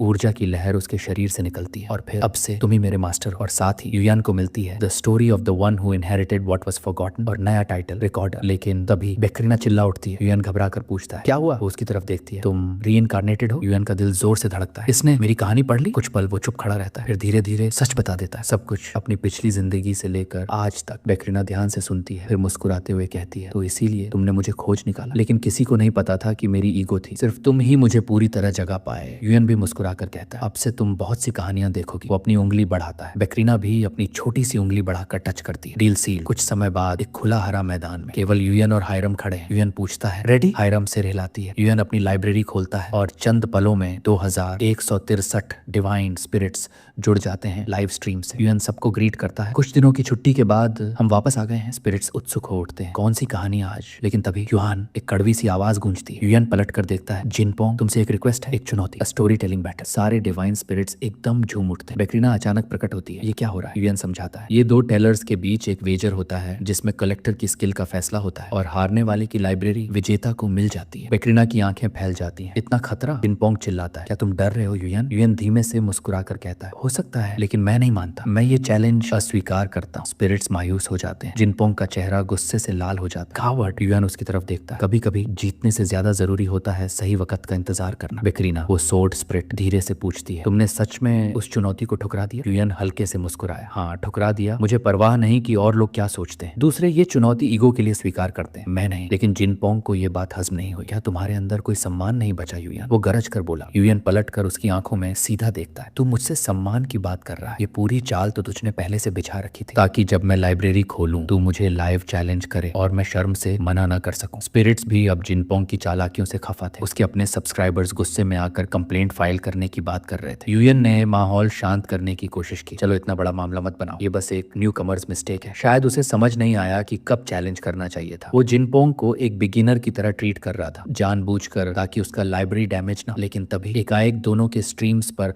डोनेशंस की बरसात साथ शुरू हो जाती है। डिवाइन स्पिरिट्स अब एक जंग देखना चाहते थे, स्टोरी टेलिंग बैटल। युयन जिनपोंग की तरफ बढ़ा। एक शर्त है मेरी। जिनपोंग घूरते हुए बोला। क्या शर्त? युयन ने कहा, विनर को हारने वाले की हर चीज मिलेगी, लाइब्रेरी, टाइटल्स, यहाँ तक कि उसकी जान का अधिकार भी। जिनपोंग चौंक गया। क्या? और फिर मुस्कुराया। खुद फंसा है अपने जाल में, तूने खुद ये दांव लगाया है युयन, अब पलटना नहीं। वहीं दूर बैठी वो साइको फेरी और गाय सब देख रही थी। कितना दिलचस्प है ये लड़का, इतनी जल्दी मशहूर भी हुआ और अब मेरे लिए एक परफेक्ट शिकार बन गया है। कुछ समय बाद सूर्योन की कंपनी में हायराम चिंतित थी। तुम्हें यकीन है तुम ठीक रहोगे? युयन ने धीरे से जवाब दिया। अगर मुझे यकीन न होता मैं ये सब कभी नहीं करता। ये सिर्फ जंग नहीं है, ये मौका है इस तलवार की असली ताकत दिखाने का। हायराम चुप रही, उसकी आंखों में सवाल थे। क्या तुम डरे नहीं? युयन मुस्कुराया। डर तो सबसे आसान चीज है। बैकरीना पीछे से बुनबुनाई। ये सब पागलपन है, एक डिपार्टमेंट के खिलाफ अकेले खड़े होना, ऐसा कौन करता है? युयन जवाब देता है, जो लोग सोचते हैं कि उन्होंने रियलिटी समझ ली है, असल में वही सबसे ज्यादा मूर्ख होते हैं। हायराम पूछती है, तो तुमने जानबूझकर वो शर्त लगाई थी? युयन एकदम शांत लहजे में कहता है, हाँ, मेरे पास उन्हें हराने का तरीका है। एक साथ बैकरीना बड़बड़ाई, तुम पागल हो? युयन हंसकर बोला, थैंक यू, मैं इसे कॉम्प्लीमेंट मानता हूँ। What? That wasn't a compliment. System alert, 5 minutes until the story telling battle begins. Yuyan ने अपना छोटा सा व्हाइट टावल उठाया, प्यार से देखा, थैंक्स बड़ी, और फिर उसे खिड़की से बाहर फेंक दिया। हायराम चौंक गई। तुमने उसे बाहर फेंक दिया? रिलैक्स, युयन मुस्कुराया, उसे काम पर भेजा है। चले? हायराम पूछती है, मैं स्टेडियम देखना चाहती हूँ बैटल से पहले। युयन रुकता है, पहले एक बात करनी है तुमसे। उधर जिनपोंग अपनी जीत को लेकर निश्चिंत था। सोड इम्प्रेस? हाँ, उसे हराना मुश्किल नहीं होगा। उसने अपनी लाइब्रेरी के गुप्त कलेक्टर को तैयार करवाया था, एक ऐसा लड़ाकू जिसे डिपार्टमेंट खुद ट्रेन कर रहा था। छुपा हुआ ट्रम्प कार्ड। अगर उन्होंने मुझे उसे दिया तो इसका मतलब है वो मेरी काबिलियत पहचानते हैं। 1 मिनट बचा था। जिनपोंग ने अपनी हथेली फैलाई और कलेक्टर को बाहर बुलाया। चलो खेल शुरू करते हैं। स्टेडियम के दरवाजे खुलते हैं। युयन और जिनपोंग दोनों अपनी अपनी टीम्स के साथ प्रवेश करते हैं और चारों तरफ डिवाइन स्पिरिट्स की गूंज, जैसे कोई महायुद्ध शुरू हो चुका हो। तू मुझे हुक्म देना बंद करेगा? जैसे ही जिनपोंग अपने कलेक्टर को लड़ाई में भेजने का आदेश देता है, वो लड़का पलट कर चिढ़कर बोला, मैं वैसे ही लड़ने वाला था, बार बार चिल्ला मत, सर दर्द हो रहा है। जिनपोंग का चेहरा तमतमा गया, लेकिन खुद पर काबू रखना जरूरी था, क्योंकि इस बार की हार सब कुछ खत्म कर सकती। कलेक्टर आंखों में जुनून लिए बड़बड़ाता है, सोड एम्प्रेस काटने में कितना मजा आएगा उसे। शट अप, वो आ रही है, जिनपोंग चिल्लाया, और तभी सामने एक परछाई उतरती है। कलेक्टर रुका और जिनपोंग की आंखें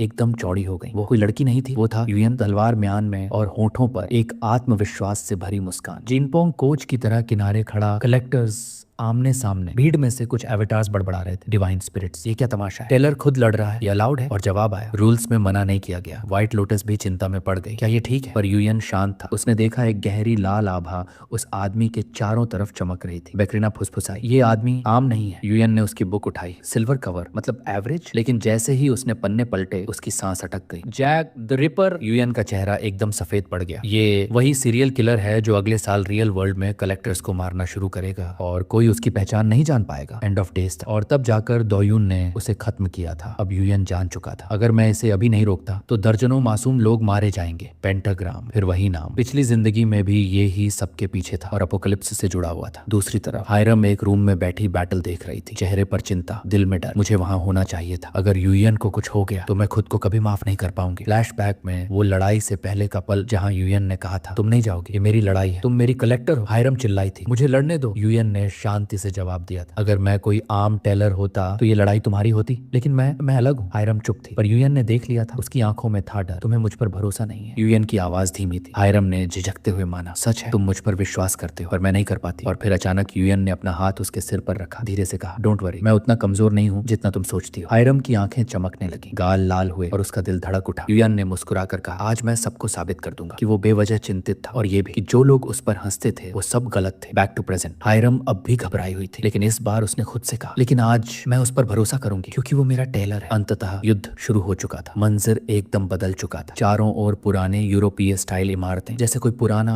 धुंध में डूबा व्हाइट चैपल, और उन खामोश गलियों के बीच युयन अकेला खड़ा था। युयन, सामने देखो। व्हाइट लोटस की आवाज ने उसका ध्यान खींचा। जैक, जो एक पल पहले वहां था, अब कहीं नहीं दिख रहा था। ऊपर से देखो तो जैक एक ऊंची इमारत पर बैठा था, नीचे युयन को देखता हुआ। कहां से वार करूं, वो मन ही मन सोच रहा था। तभी युयन ने एकदम उसकी ओर देखा, सीधा उसकी आंखों में। जैक का दिल धड़क उठा। क्या उसने मुझे देख लिया? वो तुरंत वापस अपनी कैमोफ्लेज में छुप गया। कोइंसिडेंस होगा, बस उसने खुद को समझाया। वो फिर एक नई स्ट्रेटजी बनाने लगा। तभी युयान ने एक बार फिर ऊपर देखा, सीधा उसकी ओर। अब जैक की कॉन्फिडेंस हिल चुकी थी। ये कैसे पॉसिबल है? पास बैठी वो फेरी भी सवाल करने लगी, तू तो बहुत कॉन्फिडेंट था अपने कैमोफ्लेज पर। शट अप, जैक गुस्से से फट पड़ा। मुझे अपना काम करने दे, वो मुझे देख भी ले तो क्या, पीठ पीछे से वार करूंगा, रोक नहीं पाएगा। और उसने ठीक वही किया। युयन की पीठ की ओर वो बिजली सी तेजी से बढ़ा, हाथ में चमकता हुआ खंजर। मर जा कुत्ते, जैक चीखा। हायरम चिल्ला उठी, युयान। लेकिन लेकिन युयान ने सिर हल्का घुमाया और आसानी से वार को चकमा दे दिया। एक सेकंड, बस एक नजर। युयान और जैक की आंखें मिली। युयान मुस्कुराया, जैक पीछे हट गया। खत्म हो गया? युयान ने पूछा। अब मेरी बारी है। उसने तलवार उठाई। उधर स्टैंड्स में युयान का छोटा आउल डिवाइन स्पिरिट्स के पास दीवार पर बैठा, धीरे से उनके बीच की बातचीत सुन रहा था। लड़का अच्छा है पर अभी भी कमजोर ही लगता है। एक मैजिक सर्कल उस आउल के बगल में बनता है। युयान अपने पेट के जरिए स्पिरिट्स की बातें सुन सकता था। परफेक्ट। युयान मुस्कुराया। अब दिखाना है असली ताकत क्या होती है। वो झपटा जैक की ओर। जैक कोशिश कर रहा था बाएं से वार होगा या दाएं से, पर कुछ अलग ही हुआ। युयान के हाथ में अब सोड नहीं, स्पीयर था। व्हाट द, उसके पास तलवार थी। ये भाला कहां से आया? युयान ने ताबड़तोड़ हमले किए। जैक ज्यादातर को चकमा दे गया। कुछ वार छू गए, खरोंचें पड़ी, पर वो डगमगाया नहीं। अब जैक ने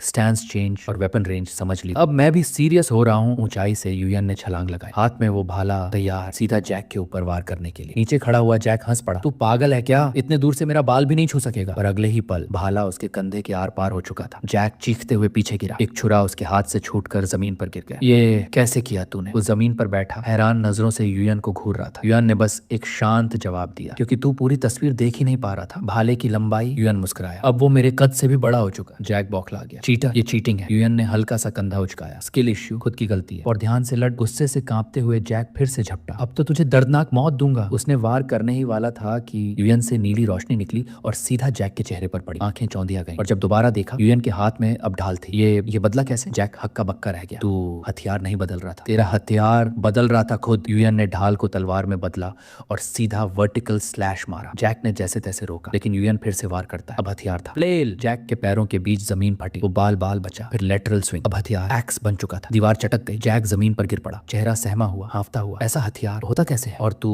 टेलर होकर इसे चला कैसे पा रहा है? स्पिरिट्स भी चौंक गए। हेवन दिया होगा? नहीं, पैंडेमोनियम होगा। माइकल और डीप डार्कनेस ने दर्शन दिए थे ना इसे। सेटन, जो सब देख रहा था, गुस्से में बड़बड़ाया, मुझे डीप डार्कनेस मत बुलाया करो। अब जैक के चेहरे पर खून था, पीछे दीवार में गहरा छेद, लेकिन युयान रुकता नहीं। Final attack. युयान आगे बढ़ा। जैक ने आखिरी पल में खुद को खींचकर बचाया। वो जिंदा था पर कांप रहा था। क्या कर रहा है तू जैक? जिनपोंग और वो फेरी चिल्लाए। बंद करो जैक, अब असली रूप दिखाता हूँ। अचानक उसके पूरे शरीर पर अजीब से चमकते अक्षर फैलने लगे। बिजली, मांसपेशियां, पूरा शरीर बदलने लगा। जैक मॉन्स्टर में बदल रहा था। फेरी चहकी। वाह, ये तो तूने अभी तक नहीं किया था। जैक की आंखें लाल हो चुकी थी। अब तुझे आसानी से नहीं जीतने दूंगा। वो हवा में गायब हो गया। स्पीड इतनी तेज कोई देख नहीं पा रहा था। डिवाइन स्पिरिट्स हैरान थे, कहाँ गया वो? युयान भी चारों ओर देख रहा था और तभी जैक उसके ठीक सामने प्रकट हुआ। वो दांत किटकिटाते हुए चिल्लाया। युयान ने शांत भाव से देखा। किसे बोल रहा है? खुद को। युयान ने उसका हाथ पकड़ा और पूरे जोर से उसे दीवार पर फेंका। दीवार टूटी। जैक नीचे गिरा, बेहोश जैसा पड़ा रहा। फेरी हक्का बक्का, ये कैसे किया इसने? युयान तलवार उठाते हुए बोला, पता होता कि लड़ाई इतनी बोरिंग होगी तो पहले ही निपटा देता इसे। जैक अब भी हिला नहीं। ये मेरी कहानी थी। वो फुसफुसाया। मैं मेन कैरेक्टर था, तू तो बस एक बलिदान था। युयान उसकी गर्दन पर तलवार रखता है। प्रॉब्लम यही थी, तू खुद को हीरो समझता रहा और अपनी ही कहानी में हार गया। युयान की आखिरी पंक्ति, अब देख असली मेन कैरेक्टर कौन है। जैक फुसफुसाया, माफ कर दो, पर देर हो चुकी थी। युयान ने वार किया और हवा में बस खून की एक लाल लकीर फैल गई।